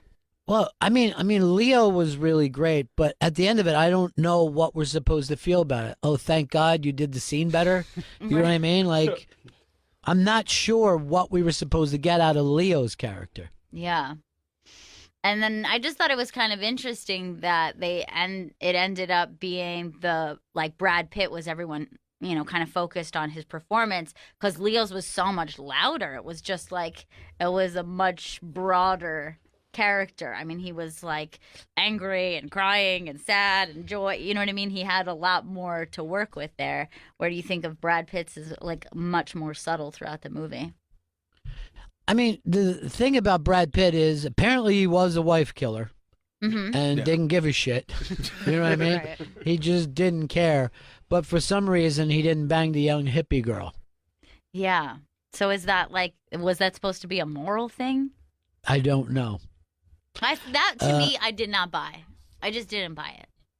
You think he would have nailed her? Yeah, because I don't, especially at that time period, I don't think that it was the level of taboo or cringe that it would be now. I feel like it was a much looser time when it came to, teenage girls. To me.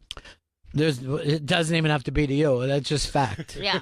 That's just literally a fact. By the way, that young girl was so great in that thing as the crazy hippie girl that you somehow find to be sexy. You know what I mean? Mm-hmm. And then her character just kind of evaporated, once he went there and beat up that other guy. She was out of it. But that was the big connection between the two camps. And weirdly, it's like the reason why they went in the first place to the Tate residence is because of Terry Melcher, that he had that connection because he went and took a look at Manson's music. But now it's almost like you could say that almost like invited the devil into their life, this one weird connection. But now you look at it as like, okay, Brad Pitt kind of, without knowing it, invited them into his home. Right. But we don't get that really played out for real. No. Nothing gets played out for real. No. It doesn't make sense. It's not like Sharon Tate was or was going to be an A-list star. That just wasn't into it. At best, she was like a Baywatch girl. Right. Yeah, that's true. And I think that she is kind of treated that way in the movie, and I know that probably wasn't that well received. I think people thought that he was treating that character just kind of light, but I think maybe that's the reality of what her movie career was like at that time. But even like him saying like, "Oh, that's Sharon Tate," and him being excited that Sharon Tate knew who he was, I would have thought that Lancer would have been a much bigger thing than anything she had ever done before. Right, that's true. I don't know. It's a very strange movie. It's watchable. I'll give him that. It's Yeah. watchable. I just don't know where I put it with the Tarantino movies. I'm not a big enough fan that I go out and eat places that were part of it the way Vito does. Hey, in just a couple moments, you guys have to head out for your interview. We're going to Beverly Hills, where Vito has the responsibility, and it's one of the reasons why I didn't want Chris to come. Oh. Vito has the responsibility of setting up a mobile thing into a star's home who's from the golden age of television comedy. I mean, this is a giant star. Yes. And we're going into the Beverly Hills home that he's probably owned for 50 or maybe even 60 years. I'm just hoping Vito doesn't open a refrigerator and take anything out. Don't steal. I'm not. I'm just glad that you don't have that sweat hog with you. I'm a person. Sweat Hog was, and if you know this at all, was a character from a 1970s TV show. That's a nice thing to say. Oh, okay. Yeah. John Travolta was a Sweat Hog. Good company. He doesn't understand Hollywood lore the way we do, Vito. I know. They're not like us. Just don't. I don't know. Lesser thans. Yes, I guess you're right. I guess they're the great unwashed. You know? That's true. So Vito and I have to leave right now to go to Beverly Hills. So we wanted to play this Bob Newhart. I think, Chris had brought up this is 12 years old, and we thought Bob was old then. You know what I mean? And then we just ran into him this week. And he's got something coming out for Sirius XM. It's a stream of all of his old bits done. We got it exclusively here on Sirius XM, and we're going to play the new interview we've done with him before we run that. And that's Bob's 1998 special, Off the Record, and it's going to air entirely right after. No. It's not 1998. It's like 1981, but these were even classic bits then. Right. And I went back and listened to it and was laughing hard. You cannot believe how timeless his comedy is. It's just phenomenal. Bob Newhart is literally one of a kind. And you know who a lot of people are now comparing his timing with is John Mulaney's. Because I always felt like no one really followed in Newhart's footsteps. Yeah, he has But such a people distinct... are now, Yeah, he has such... people are now starting to say it about John Mulaney. Yeah, I never made that connection before, but because to me, Bob Newhart is like such a distinct style. I'm going to tell you the truth. I still don't make the connection. I'm just telling you what I've heard. People are just saying that now. All right. Wish us luck, Gail. Yes, I hope you guys have so much fun. We cannot wait to hear how it goes, and we'll talk more about it tomorrow. Bennington will be right back with Unmasked with Bob Newhart. Faction Talk 103, it's the Bennington Show!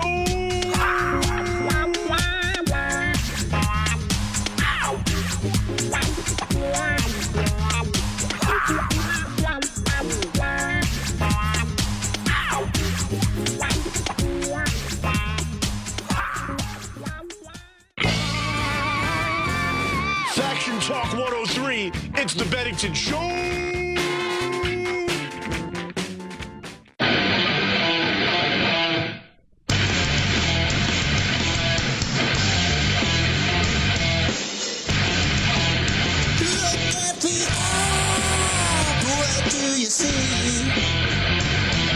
Bennington on 103.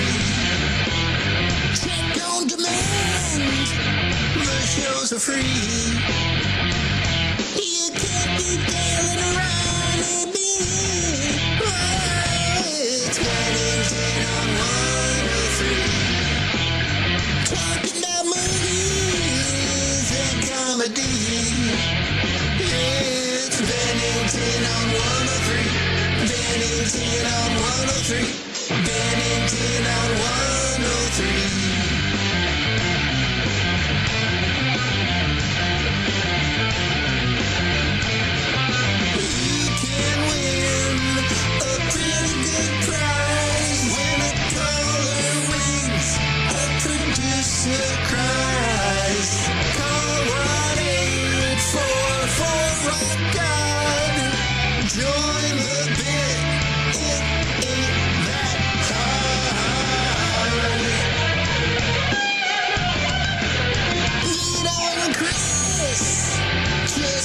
agree. They always fight on 103. Oh, it's Bennington on 103. Oh, nods and smiles at Ronnie B. The lights are dark so no one sees. Oh, it's Bennington on 103. Like Gail and Juju and Ronnie. It's Bennington on 103. Sirius XM 103. Faction Talk is 103.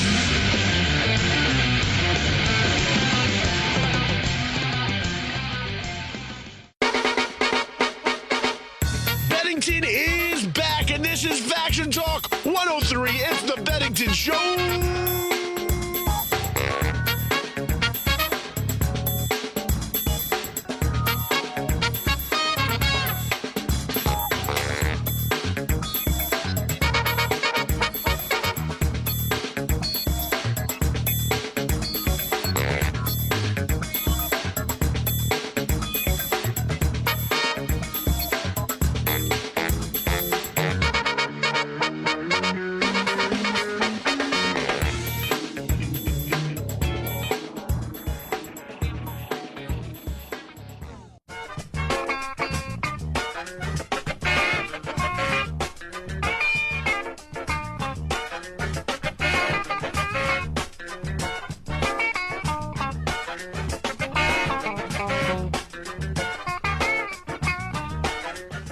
Bennington is back. Ron Bennington and Vito Calise just had to run off because they have another really exciting interview that they're going to be doing. And we are just now moments away from airing The Unmasked with Bob Newhart. And this was recorded at the Comics Comedy Club here in New York City in 2008. And we're playing this because on this trip, Ron has revisited another Unmasked with Bob Newhart. And we'll be airing that. When are we airing the new one? That'll be next week. Next week.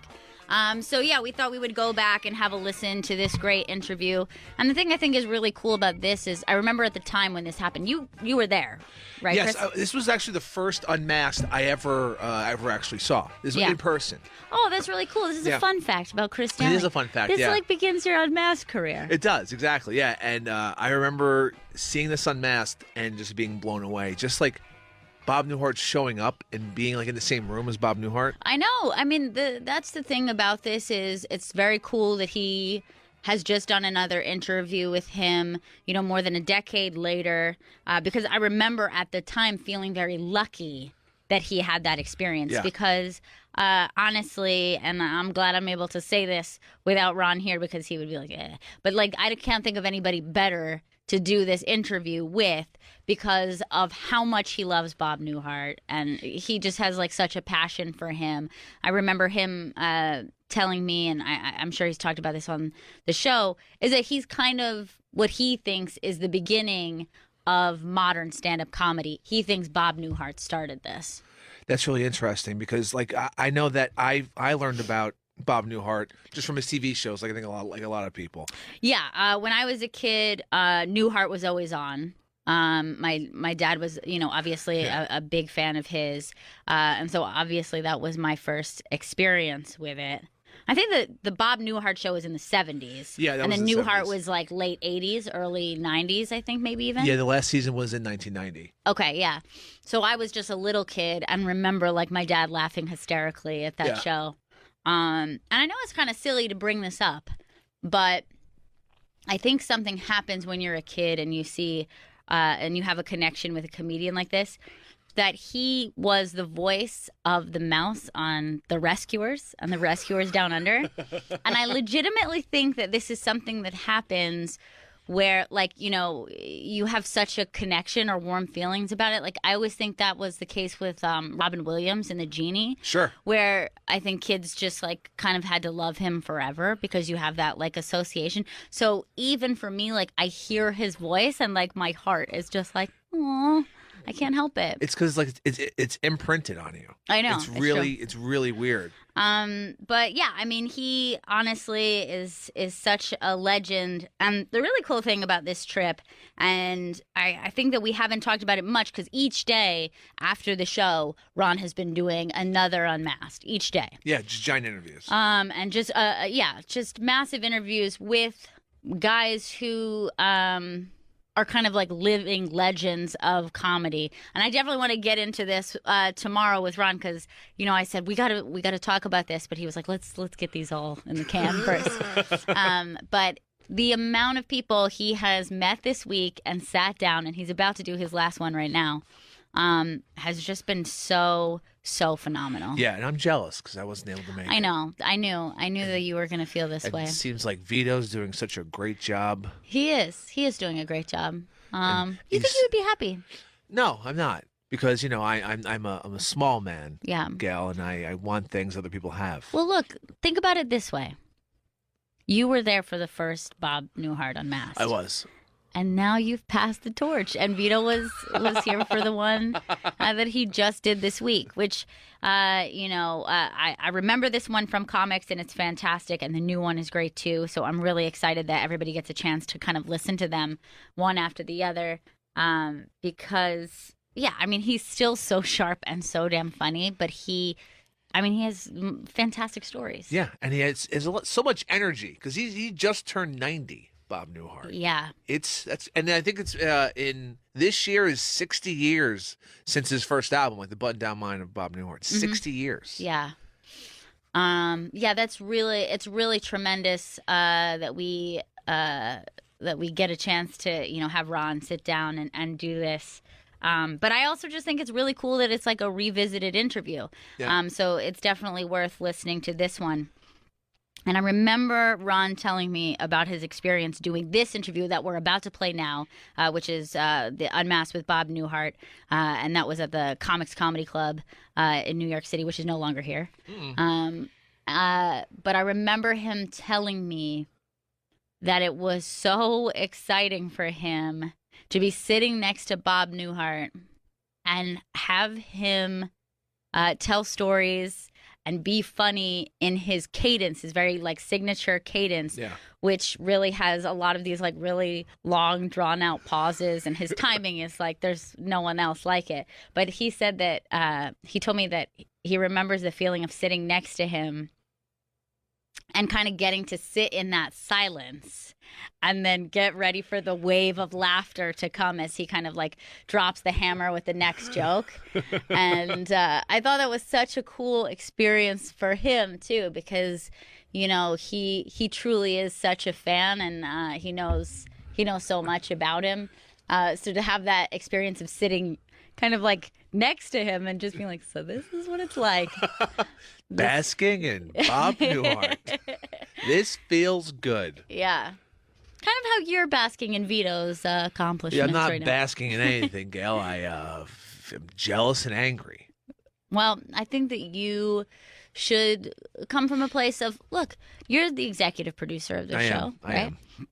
That's my role. Don't you see this as a win?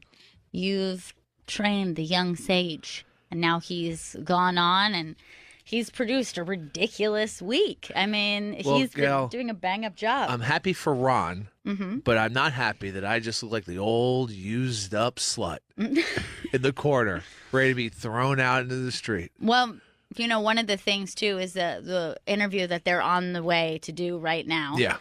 Which hopefully we can talk about all of these tomorrow, but we've got to get them all done first. They're on their way to go do this interview, and the coolest thing is that they're like at a really great house. Yes. In the Hollywood Hills, is that right? Beverly Hills. Beverly Hills. So yeah, that was one of the things I think that Chris was probably most jealous about. Yeah. Is that everyone was looking forward to this experience of, being in a really nice house. Yeah, maybe snooping around a little bit in case no one, got their eyes on me for too long. When we made the switch that Vito was going, I actually had to call him up and be like, you know how to behave yourself in a really nice house, right? Like, don't do anything weird in there. And he's like, what would I do? What would I do? Knock something over. I know. He's Ron oafish. was most concerned for some reason about him opening his fridge. And I thought that was a very specific concern. Like, as though Vito would just walk up and look in the fridge, like, what do we want? What do we want? What do we want? Look, I understand. I'm just curious, not even to be able to eat anything. I just want to see what's in there. Yeah. So, yeah, we're about to throw it to this Unmasked. It's with Bob Newhart, recorded at the Comics Comedy Club here in New York City back in 2008. We're so excited to share this again. And then, you can kind of compare to the next one that we're going to be airing next week. And some really cool, exciting stuff to follow that they have to promote. So this is Unmasked, hosted by Ron Bennington with Bob Newhart. Thank you. Thank you. Thank you. Thank you. Welcome to Unmasked. Welcome to Unmasked. Very, very exciting to be here tonight. Our guest tonight has had a couple of classic television shows. He's had #1 comedy albums, won a Mark Twain Award for humor, which they give out in the Lincoln Center. This is a legend of comedy, and we're excited to have him here. Folks, a brand new book is called I Shouldn't Even Be Doing This, and I cannot believe that I'm introducing Mr. Bob Newhart. Bob Newhart.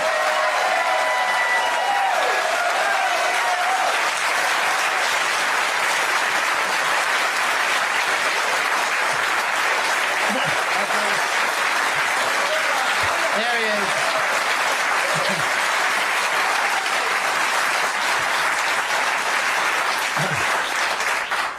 Bob, the new book, I Shouldn't Even Be Doing This. It's kind of your career. It's kind of your routines that you've liked, stories that you've done. But my favorite thing, I think, is to see that a slacker could really make something of himself, because it took you a long time to get going. It did, yeah. I was an accountant, and then I worked for I wrote copy for a while, and realized that I wasn't going to be happy with the rest of my life unless I found out whether I could make a living doing comedy. And there were the lean years where nothing was happening, and I had a degree in accounting, and all my buddies were going to law school and then getting married, and I was working at the unemployment office, so I'm thinking, boy, you really screwed up your life. But there was one thing, there's always something on the horizon, and then I made the record album, the Button Down Mind, and then it exploded. It is interesting here because now there's comedy clubs every 600 yards in the country. So anybody who gets 2, 3, 4 minutes can hop up and start. Your first time on stage, you recorded and performed the entire album. Yeah, well, I was there.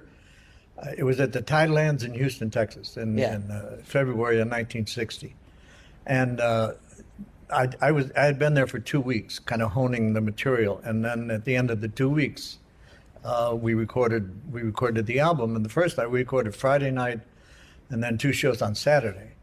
And on Friday night, I had a drunken woman, in the front row, which, as a stand-up, you find out the worst thing you can get is a drunken woman. A drunken woman heckler, because the sympathy very soon passes to her, so it does.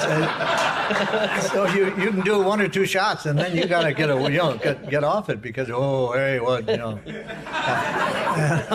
and so she was sitting in the very front row, and she kept saying, "That's a bunch of crap."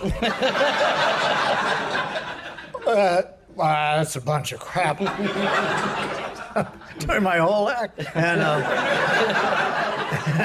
And so we went up to listen to what we recorded, and she was clearer than I was, So we had to throw that show out. So we had 2 shows on Saturday to put the album together. You had written this at your house, but had never really performed in front of an audience. So were you was- confused whether this is going to go over? I mean, you had to be I somewhat was fearful. terrified. It Yeah. was the first nightclub I ever played. What happened was I had some friends in Chicago. I was on a local television show, but it wasn't successful at all. And I had a DJ friend, Dan Sorkin. The Warner Brother record people were coming through Chicago, where I was living, and they called on Dan because he was a big disc jockey, and he said, I have this friend of mine that I really think is funny, and they said, well, have him put some of his stuff down on tape, and we'll listen to it. So Dan called me. So at that time I had the driving instructor, submarine commander, and Abe Lincoln. Those were the three routines I had. And so I recorded them, played them for the Warner Brother people. They said, okay, great, we like the material. So we recorded at your next nightclub. And I said, well, see, we kind of have a problem there because I've never played a nightclub. They said, oh, well, we'll have to get you into a nightclub. So they got me into the Tidelands in Houston. And I walked out terrified. I mean, absolutely terrified. But the first thing, Ron, as you know, the first thing you learn is you can never show fear on stage. That's the first thing. If you show fear, you're dead meat. So I went out with all the bravado I could muster and pretended like I knew what I was doing. You know, and as a matter of fact, I was the opening act for Ken and Mitzi Welsh, who wound up writing a lot of special material for Carol Burnett. And I did my 3 routines because I didn't have a full album yet. So, and I came off and I walked by the maitre d' and he said, go back out there applauding. And I said, well, that's all I got.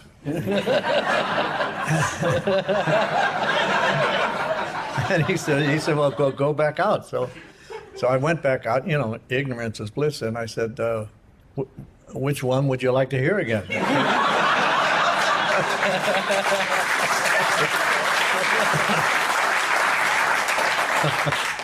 And you know, it's interesting that you brought up working through your fear, which I don't think most people that watch performers know that everybody deals with some sense or another. I noticed you were pacing back and I forth. like to pace before every show. I do the same thing. A comedian, it's kind of like being a hooker, you know. I mean, it's the first time you do it for money, then you're a pro. You know?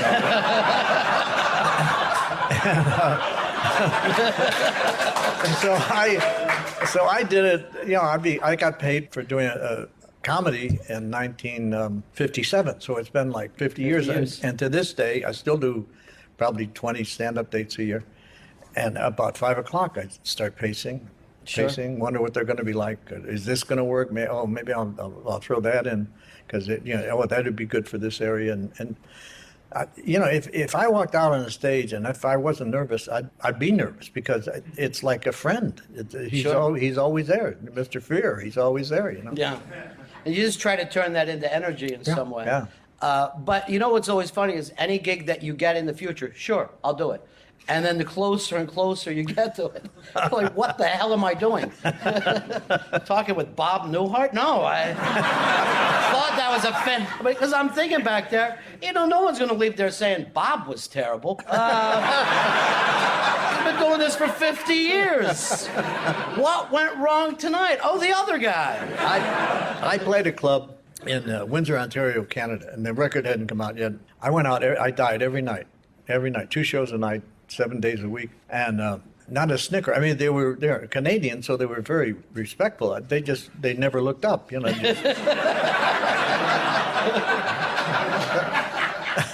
So I played to the top of heads, you know, and so I ran into Harpo Marx in Palm Springs. He introduced himself to my wife and I, my wife Jenny, and invited us to their house. So he's showing me some scrapbooks. And he shows me this one playbill they have, the Marx Brothers, and there were a couple other big names on it. And I said, Harpo, of all the places you guys played, you know, in vaudeville, why did you save this one? And he said, because we never got a laugh for an entire week. Mm-hmm. So, and you know it's true. When one stand-up comedian talks to another, they talk about the time they died. Right. They never talk about the successes. You know, I killed that audience. You know, no, it was all the other night. Wow. Well, it's the successes, you never believe them. When they say I died, you know they're telling the truth. It's like a guy who told you how many fights he won in high school. Sure you did. But one story about getting his ass kicked, and you're like, yeah, it's a great story. You remind me of a story. Two stand-up comedians, they're having dinner at the Stage Delicatessen. And the one guy says, he said, you know my act. You know, it's a nice act. It's not a great act, but hey, it puts food on the table for my wife and my kids. He said, I'm opening for Tony Bennett. All of a sudden, it goes over. I mean, the audience, I killed him. And I go off. Tony comes out. They're still applauding for me. So Tony says, come on out. I come back out. Last Thursday, I'm opening for Steve and Edie. Same thing. I go up, bang, gangbusters. I walk off, they're still applauding. Steve says, would you like Dickie to come back out again? I come out. Last Monday, I died. And the other comic said, yeah, I heard about that.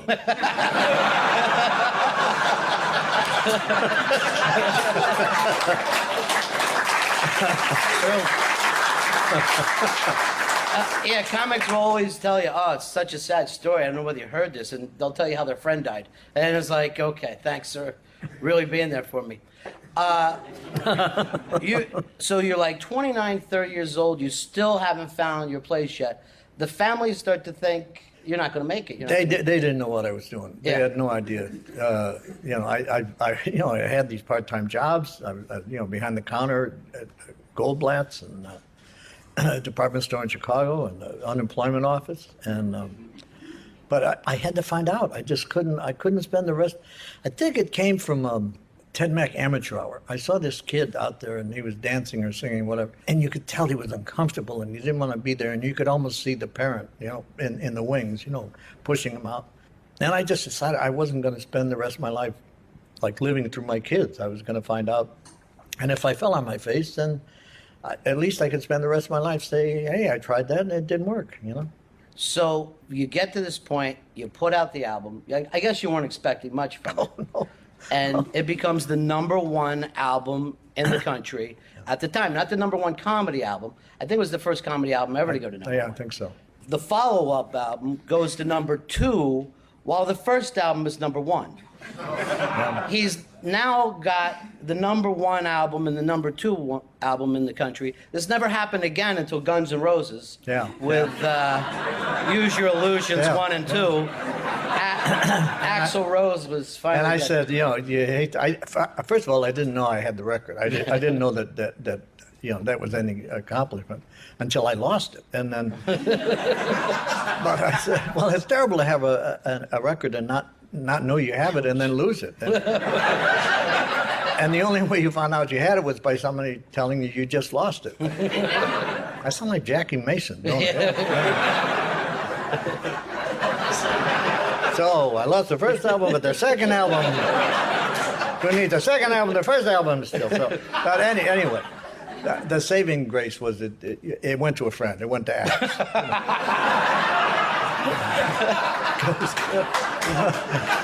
We talked maybe 2-3 times. Is that Axe now? Thought I heard a cell phone go off. Even when the first time I saw Welcome to the Jungle, I said, I think Axl's doing Bob Newhart. I think there's a similarity there. So that has to be a shocking thing to go from this guy who's not even making a living at what he's doing. You got to work part-time jobs, to now you're the biggest act in the country overnight. Yeah, it was like New Year's every night. I just kept. I get a phone call. My manager called me up and he said, "How many Sullivans do you want to do?" And I said, 6, I guess. Okay. I don't know. And I went in to do the first show I did was the Parr show. I was supposed to do Gary Moore's show, and Jack called up Joe Hamilton, a good friend who produced the show. And he said, "Could we have Newhart on before you have him on Gary's show? Because we're not in prime time." So Joe said, "Okay." So I go on the Parr show. My first time in New York, first appearance on a television show, and they tell me, they say, "Okay, go out and you see the mark on the floor, hit the mark, and do the routine. And then at the end of the routine, look over at Jack, and Jack will either motion you to come over or he'll applaud." Which meant which meant you died. So I go out and do whatever routine I did. I look over at Jack, and it seemed like a century, but it was only a couple seconds, and then Jack said, "Come on, come on."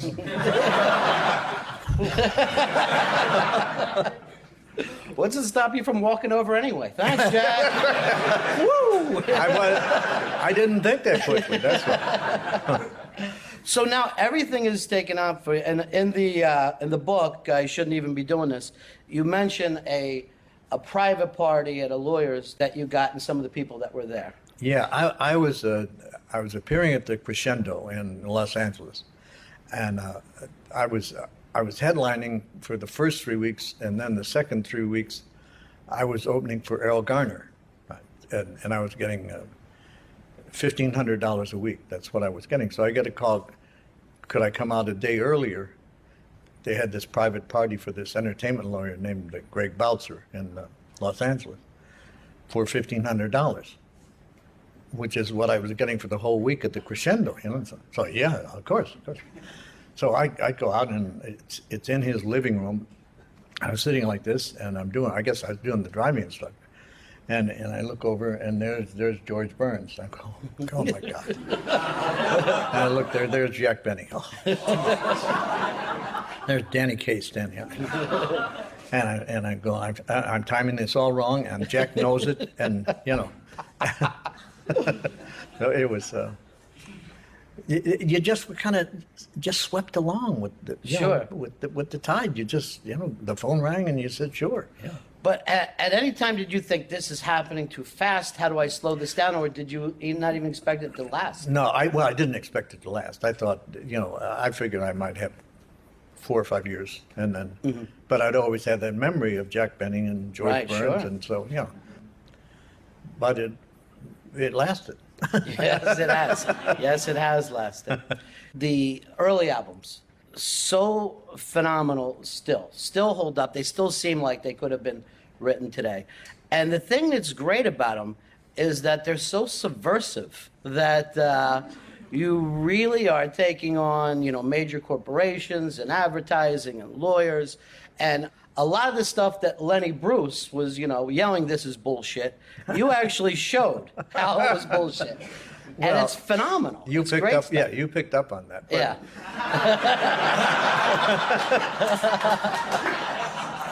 And Steve Martin also, he said the same thing. It's very well. First of all, comedy is subversive anyway. It's anti-authority. At that time, it was Shelley Berman, myself, Michael Elaine, Johnny Winters, and Lenny Bruce, and they lumped us all together and called us the sick comics because we were doing material people hadn't done before. Like I was doing Abe Lincoln, which was a thing on a rather dim-witted, revered ex-president. And Mike and Lane were doing a thing on a funeral, picking out a casket. And Lenny, of course, Lane was just out there, and Johnny's just out there, Sure. and Shelley. And the retirement party was, I mean, I lived that. It was, the guy, after 50 years, he gets this gold watch from the company, and they introduce him to get up and make a speech. And in the beginning, one of the host says, one of the executives says, I always call his name Charlie Bedlow. I always call him smiling, easygoing Charlie. And then he brings Charlie out, and Charlie is swackered. He's bombed, out of his mind. And he says, they give you this watch, and it works out. It works out to it's a Timex, and it works out to about 28 cents a year. He says, "I know they called me smiling and easygoing, and you'd be smiling and easygoing if you were bombed all the time too." But he said it's the only way I can make it down to this crummy job, So I got a letter, and the guy wrote me and said, how can you make fun of Charlie Bedlow? The poor guy. And I said, no, I'm making fun of the corporation that made Charlie Bedlow the way he is. I'm not, It's just the society was kind of just held up in those. And I think that the great thing that worked out for you is that since it took you so long to make it and you worked all these different jobs, you kind of brought life experiences where a lot of people who, I broke into, show business at 15, 16, that's all they know. But that kind of real pain of well, the the funny thing that happens is you become successful, and then you kind of get cut off from the source of the material, So what I try to do, I try to become invisible, when I'm on the road, and try to listen on conversations about what real people are talking about, and you have to work at it. Like there was a thing on the other day. I don't know if you saw the thing with Pluto at Disneyland where he's chasing the kid at Disneyland. Yeah. And imagine the head of the theme park's calling Pluto, and saying, Pluto? Yeah, you kind of lost it, didn't you, Pluto? Yeah, I know. Well, I know it's hot in the damn suit, but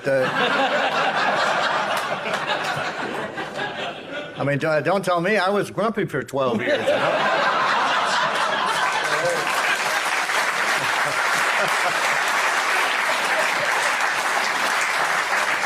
We're with Bob Newhart, and of course the book is I Shouldn't Even Be Doing This.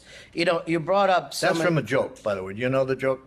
I went through a lot of different titles, and you dropped your flasks.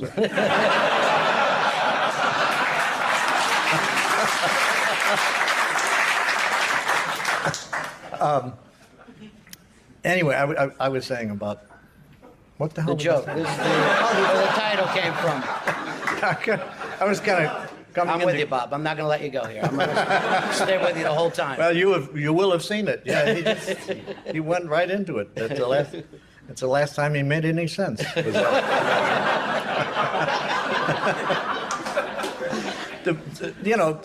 Comedians like Dick Martin and Rowan Martin, we all know the joke, so we just do the punchline to each other. I'll get the half that eats. I'll burn a hole in the coat. These are all.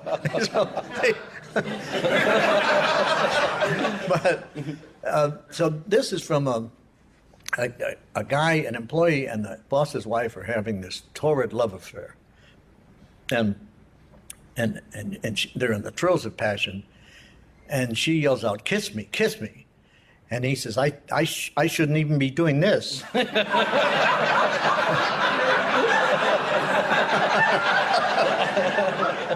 So, it just seemed an appropriate for a comedian. Then there's one which really kind of explained, it's the fat lady in the pink dress wants a white wine. I was going to call it that for a while, the book. And it came from, we'd have parties at the house, and the kids they'd love to pretend to be waiters, So my son Tim comes to me and he says, Dad, the fat lady in the pink dress wants a white wine. And I go, oh. I said, you mean Mrs. Peterson? He said, no, the real fat lady in the pink dress. So the point of it was that comedians, there's a part of us that still remains a child, and we still say the fat lady in the pink dress wants a white wine, because that's. You kind of bring that up, and one of my favorite experiences was the Tonight Show, was the fact that Johnny liked you so much that when I was a kid, those were always my favorite nights whenever I could see that Johnny was happy. And you were one of those comics that he just adored. What was that relationship like? Because people still, he's still a mystery to people, Johnny Carson, after all this time. We were good friends, and we go out when he was in New York, and then he'd come out to the West Coast and do a couple of weeks out there, and then we'd go out afterwards, and he'd come to my house, and we'd have drinks, and a bunch of people there, and Doc. But Johnny would do, because he trusted me, he would do the damnedest things to me, because you have a pre-interview on the show, and they say, like, what do you want to talk about with Johnny? And I'd say, well, the Rickles and I we just came back from a trip, and I got a funny story about Don on board ship. And they said, okay, so the top of the notes is Bob has a funny story about Rickles on the cruise. So I'd sit down, and he'd get that weird look in his eye, and I go, oh. And this usually happened when the monologue died. Then he was going to take everybody with him.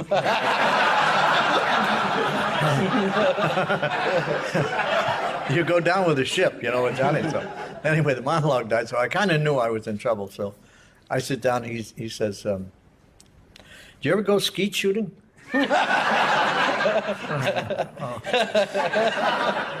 I have nothing on skeet shooting. But he would never leave you out there. He'd always make you look good. That was Johnny's secret, that he made the guests look good. Right. But I guess with certain, like you, and he used to do it with Rickles as well, that the regular show business thing would be kind of thrown to the side, and it would almost be like you guys were sitting around a diner or something late at night just busting each other up. It was always great stuff. Yeah. And he shared that you both, I guess, love Jack Benny quite a bit, so he shared that as well.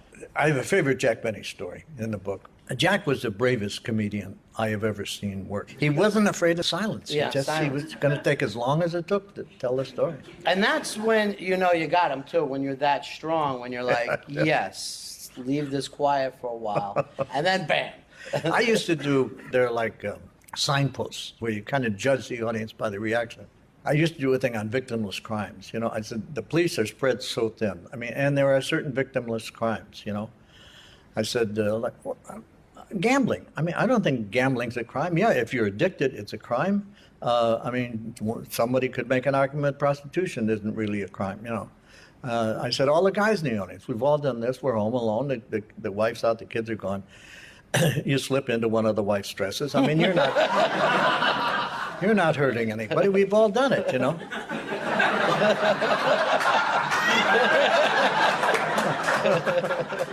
Oh, you don't do that.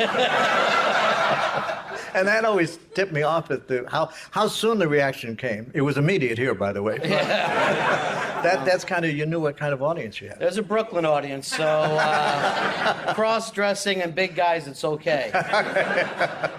We were talking about the time that you came into the business, too, doing stand-up. That was really the golden age, I think, of comedy albums. There was so many great ones out there. Yeah. In a way, it's got a more mysterious feel about it than watching an HBO special where you see there's something really great about those old albums. It's as you said, the HBO stand-up. It's the same thing, only put in a different medium, because when we made the comedy albums, first of all, the audience, the young kids, the college kids, they couldn't afford a nightclub. They had cover charges, service charge and all this. And so, and besides, the comedians were saying, take my wife, please. I'll burn a hole in the coat. I'll get the half the deets. They were doing, anybody could do the joke. And they were doing mother-in-law jokes, and these are college kids. It had nothing to do. What mother-in-law? What are you talking? My wife is such a bad cook. You can't. And what wife? What are they talking about? So what they do is they get our albums and they buy some pizza and some beer and sit around in the dorm, and they play the album. And it was like their nightclub. Right. And the same thing happens today, I think, on HBO. They get a video and they play it of a guy they saw. And I guess it's like almost every comedian is a part of whatever time that happens to be, that some of this stuff holds up, some of this stuff doesn't. And if a young guy came up doing the long routines that you used to do, I don't know whether the audience would give an unknown that kind of attention now. Yeah, it kind of changed. I noticed that I played Vegas a lot, and I noticed that the attention span kind of, and I think it was Laugh-In, because they were bang, bang, bang, bang, bang, bang, which was really Olsen and Johnson, and and so the attention span of the public kind of shortened, and then you had MTV with the fast cuts, and so if the driving instructor went 8 minutes, I cut it down to 4.5 or 5, because I realized you could kind of see the people just dozing off, Yeah. So. Why weren't those characters kind of spun off into movies or TV shows when they started offering you TV shows, you would have thought they would have based them on some of those characters. Well, I did a TV show in '61, a variety show. Yeah. And we did a lot of monologues, and the show got an Emmy. I got an Emmy for writing on the show, and a Peabody and a pink slip from NBC, all in the same year. But yeah, we did, and I just couldn't match the output of Right. maintain the quality of the monologue, and do it every week. It was impossible. But I mean, even the characters, once they were established, because you were doing what they do on The Office now. So any one of those characters could have been spun off. And they're still there, Bob. It's time to make a little money.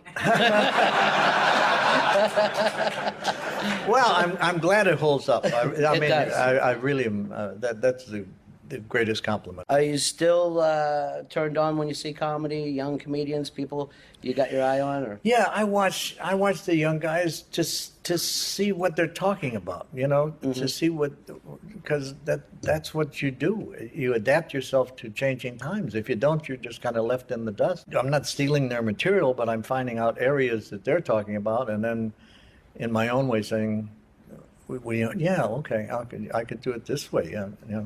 And I noticed that young comedians are crazy about you. And you never know which ones they decide, because there's certain performers that are great performers that couldn't hold everybody's attention now. But comics have come here to see you tonight.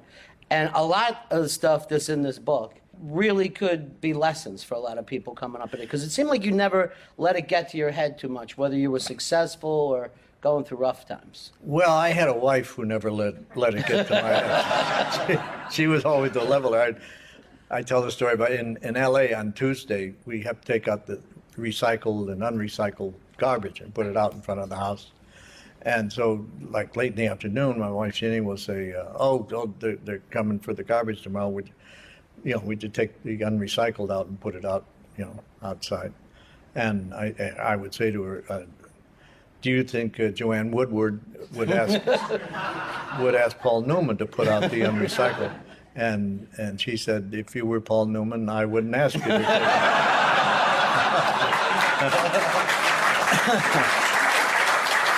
So she keeps me pretty level-headed. We're going to let the audience come over and ask a couple questions, Great. too. And I know they'll want to get to a lot of your TV shows. But there was always a piece that I remember from Newhart that I thought was always so funny. And that was something where I thought you kind of went out of character. It might be very small to you. But since most of your stuff was just you working with words, there was one sketch where you had a sandwich and wanted to watch a ball game, and your wife was having a party that night. And you almost pantomimed a piece for like about 4 or 5 minutes with this. And I thought, there was you doing physical comedy in a way I never saw you do it before. Yeah, it was. That was a great thing about a live audience, which we always did the show in front of a live audience, was they would tell you, when you were doing something, they'd let you know it's working. So then you'd say, oh, okay, I'll make this a little longer. Milk it a little more. So a piece like that you hadn't really planned on lasting that long. Just it was working. That particular piece, I don't remember. Actually, I don't remember that particular piece, but I know what you're saying. The reason why I remember it, because I'm like, he could have worked as a physical comedian, even though most of your stand-up, I would just watch you work from standing still. And it also involved food, which maybe is another reason. Yeah, that always helps still. All right, we'll take some questions over here for Bob Newhart. You said Suzanne always said that. She would get mad at me, and she said, he's such a good physical comedian. Why don't you do that more? And I just never felt comfortable in it. Well, it worked. So, I mean, I always think it's interesting that when someone knows one aspect of comedy, it's like you paid attention to enough of it. I mean, you brought up Harpo and all, and I'm sure you watched a lot of the silent folks and knew what they were doing and how they got their laughs. Yeah, I was in, people say, who are you influenced by? And of course, people say Jack Benny because of the timing, but you can't teach timing, I don't think. I learned from every good comedian I ever saw work on the Ed Sullivan Show and would kind of analyze it. Why did that work? Or why did we wonder why he chose that word rather than that word, and So I'm indebted to all those great comedians that I saw, Gleason and all those incredible comedians. There's a little something you can take from everybody, I guess. Yeah, and as you know, I'm sure you did it too. When you first start out, you're hiding behind someone, Right, you know. right. And then every so often you just kind of peek out and do something, a little bit of your own thing just to see if, oh, okay, that works, okay. And then you hide behind the person you're, and then finally you get out from behind the person and you start doing what you do. All right, the new book is I Shouldn't Even Be Doing This. It's Bob Newhart. You have a question for him, sir? Yeah, I do. Bob, you have, I guess, what's probably considered another record, at least by most TV critics, which is probably, they would call the ending to the Newhart show the best series ending in TV history. Most people would say.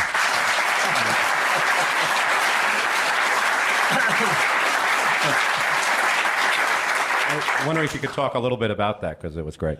I bowed my head and took credit for it. It was actually my wife's idea. It was the sixth season of Newhart, and I was kind of unhappy with CBS because we had established 9 o'clock Monday night as a hit time slot, and it hadn't been before. It hadn't been since MASH was there.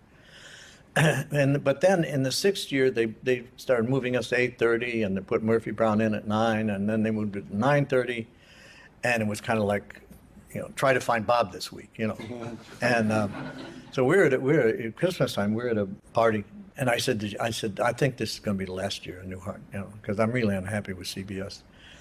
And she said, well, if you do end it this year, you should end it with a dream sequence where you wake up in bed with Susie and you explain this dream you had about owning this inn in Vermont and all these crazy, inexplicable things, that the maid was an heiress and the janitor didn't understand what you were talking about. And then there were these 3 woodsmen, but only only one of them talked, and they had accents. They were right out of Deliverance, I think. I mean, there was a lot of intermarriage that among cousins that went into Larry, Daryl, and Daryl. So, but it was her idea. Yeah. And I guess not a moment, not a day of your life, you not hear about that episode too. People Pretty bring it much, up to you yeah, all the pretty time much. because it's one of those I mean, when you think of how much television we've watched in this country, and that one gets brought up on any list about the greatest moments. It's of TV. kind of unfair because other shows are judged by that ending, but we had another show to refer to. I mean that was the advantage. Sure. We had another show, and it was kind of a Monty Python kind of moment of wink, wink, nudge, nudge. You remember this, right? Yeah. Oh yeah. And you're right about that too. It's like when Seinfeld ended his show, all the pressure in the world was on them to have a big ending, and it almost was like they tried too hard with it. Then everyone went, "Well, that wasn't Newhart's ending." It's not really fair to measure every ball player against Michael Jordan. It's kind of cheating. Yes, sir. Hi, Bob. Hi. I want to ask you about Everybody drink. Okay.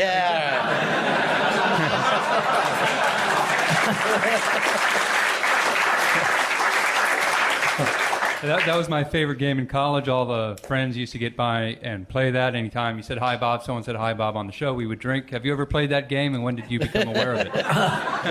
I never played it. No, I heard of it. I heard it started at Southern Method at the university, and which I hope is true. But no, I heard about it, and I mean, I'm glad people enjoyed the show and want to watch it, but I don't want to go down in history as accounting for the most number of hangovers ever among college students. But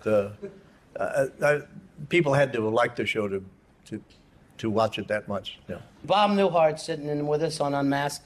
Make sure you pick up the new book. It's I Shouldn't Even Be Doing This. It's a biography about your life and times. Did you feel like now was a time that you wanted to write this? I'm sure you've had opportunities over the years to write this. I have been approached, yeah, and I kept putting it off, and then I was approached by Hyperion, and I would make little notes about things that had happened, like the unemployment office and being an accountant, and just for my own benefit. And Hyperion approached me, and I said, knowing me, I said, you're going to have to lock yourself in, and you're going to have a deadline, and you're going to have to meet it. Otherwise, you'll never do it. So I said, okay. And then I knew I had to sit down and put this down on paper, and worked with a writer named Josh Young, and he kind of gave it the form, and I just kind of told him all the stories, and he put them in order.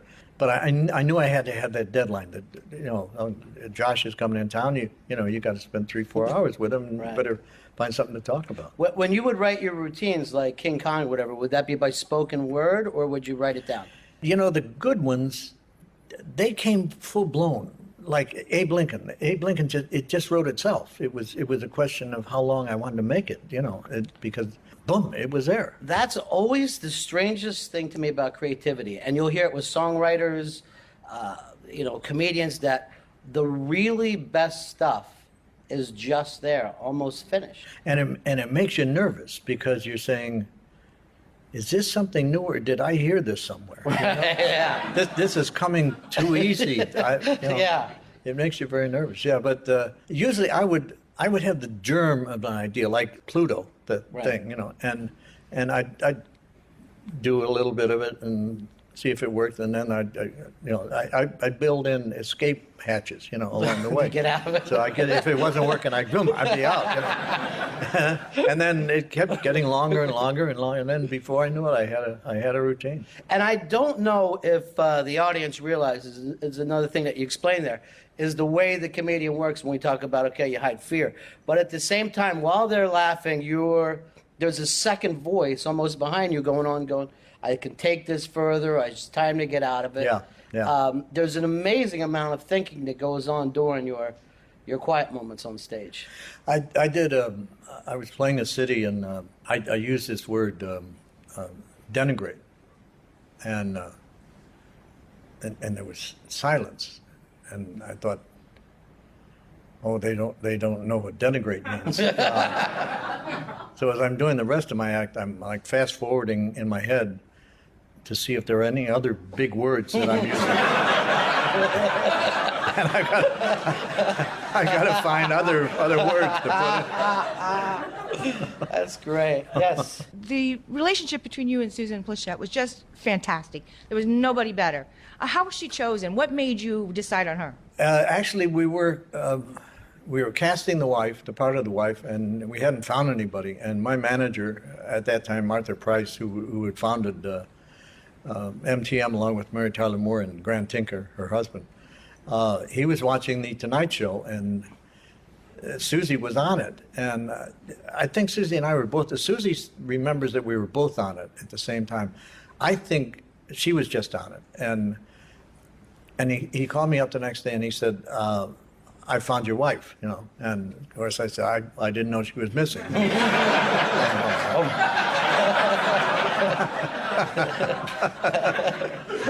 And the old comic going, nom, nom, nom, nom.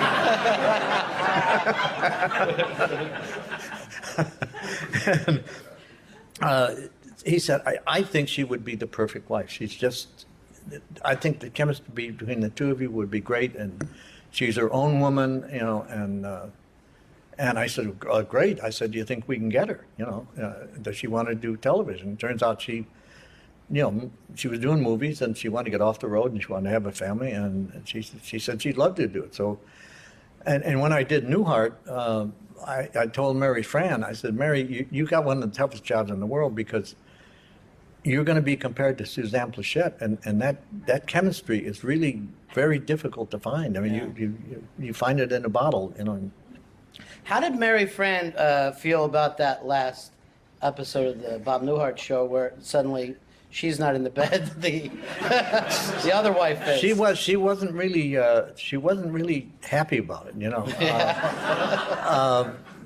Well, first of all, St. Elsewhere ended in a dream sequence, right? And it kind of killed syndication for St. Elsewhere. It never did well in syndication because people were saying, we cared about these people and we invested our emotions, and now you're telling us it was just a dream, So we were somewhat concerned about that, and to keep the ending from getting out, because the tabloids would pick up on it and put, ending of Newhart, final show.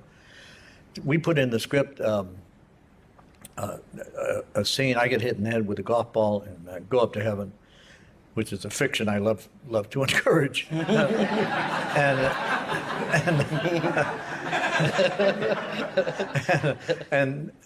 I meet with George Burns, who's God, and he and I have this conversation. Well, we never intended to shoot it, and we didn't even contact George, and so the tabloids grabbed it, and they said final episode.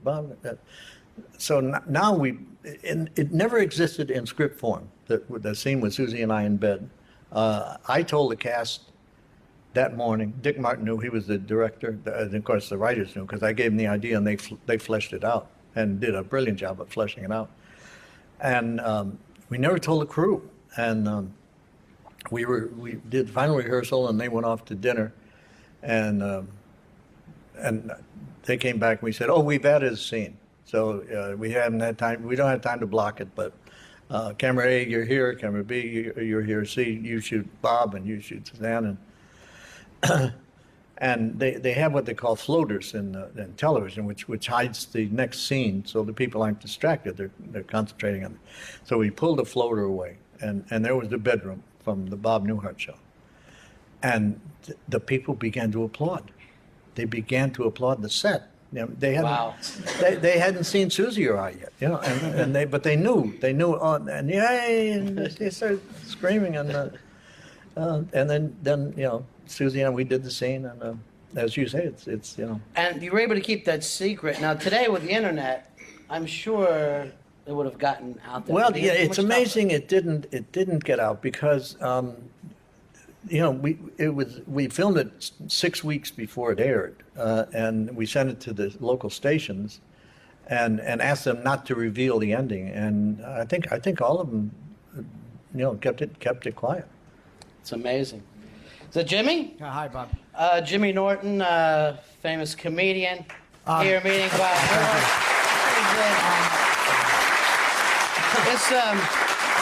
You remember on the Tonight Show when Bob Hope would just suddenly come walking out and everybody would... You have a pretty legendary friendship with Don Rickles. I just wanted to ask about the dynamics of your friendship with Rickles, which has been talked about for years. Someone came to me and they said, Don Rickles doesn't have a friend. Would you be...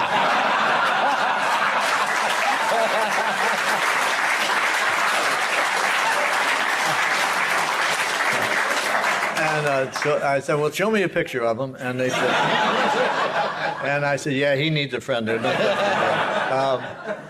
actually, my wife and Barbara Rickles, Barbara Sklar, knew each other before Don and I met. And we got married in '63, and I think Don and Barbara got married in '65. So this was like '67. And I'm in Vegas. I'm in the main room, and he's in the lounge. There is a pecking order. Yeah, sure. And so Ginny calls up Barbara and said, can we, let's have a late dinner, because Don has between his second and third show in the lounge. And so we go there, and Ginny's sitting with Don, and I'm talking to Barbara, and now we're getting up. We could go in and see Don's third show in the Sahara Lounge. And Ginny said, "Gee, he's just the sweetest man. He just is. He's so. They just had Mindy, and he wants to be home. He hates being on the road, and he hates being away for 6-8 weeks at a time." And she said, "He's such a sweet man." I said, "Well, honey, his act may be a little different than that." So he came out. And the first thing he says is, he said, "The stammering idiot from Chicago is in the audience." With his hooker wife in Bayonne, New Jersey.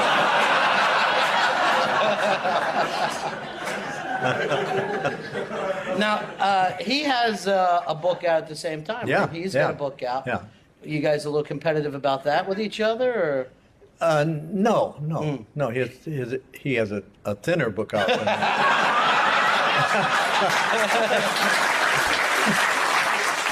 Ladies and gentlemen, when they write the book on American comedy, they're going to have to give 2 chapters to Mr. Bob Newhart. Mr. Bob Newhart here.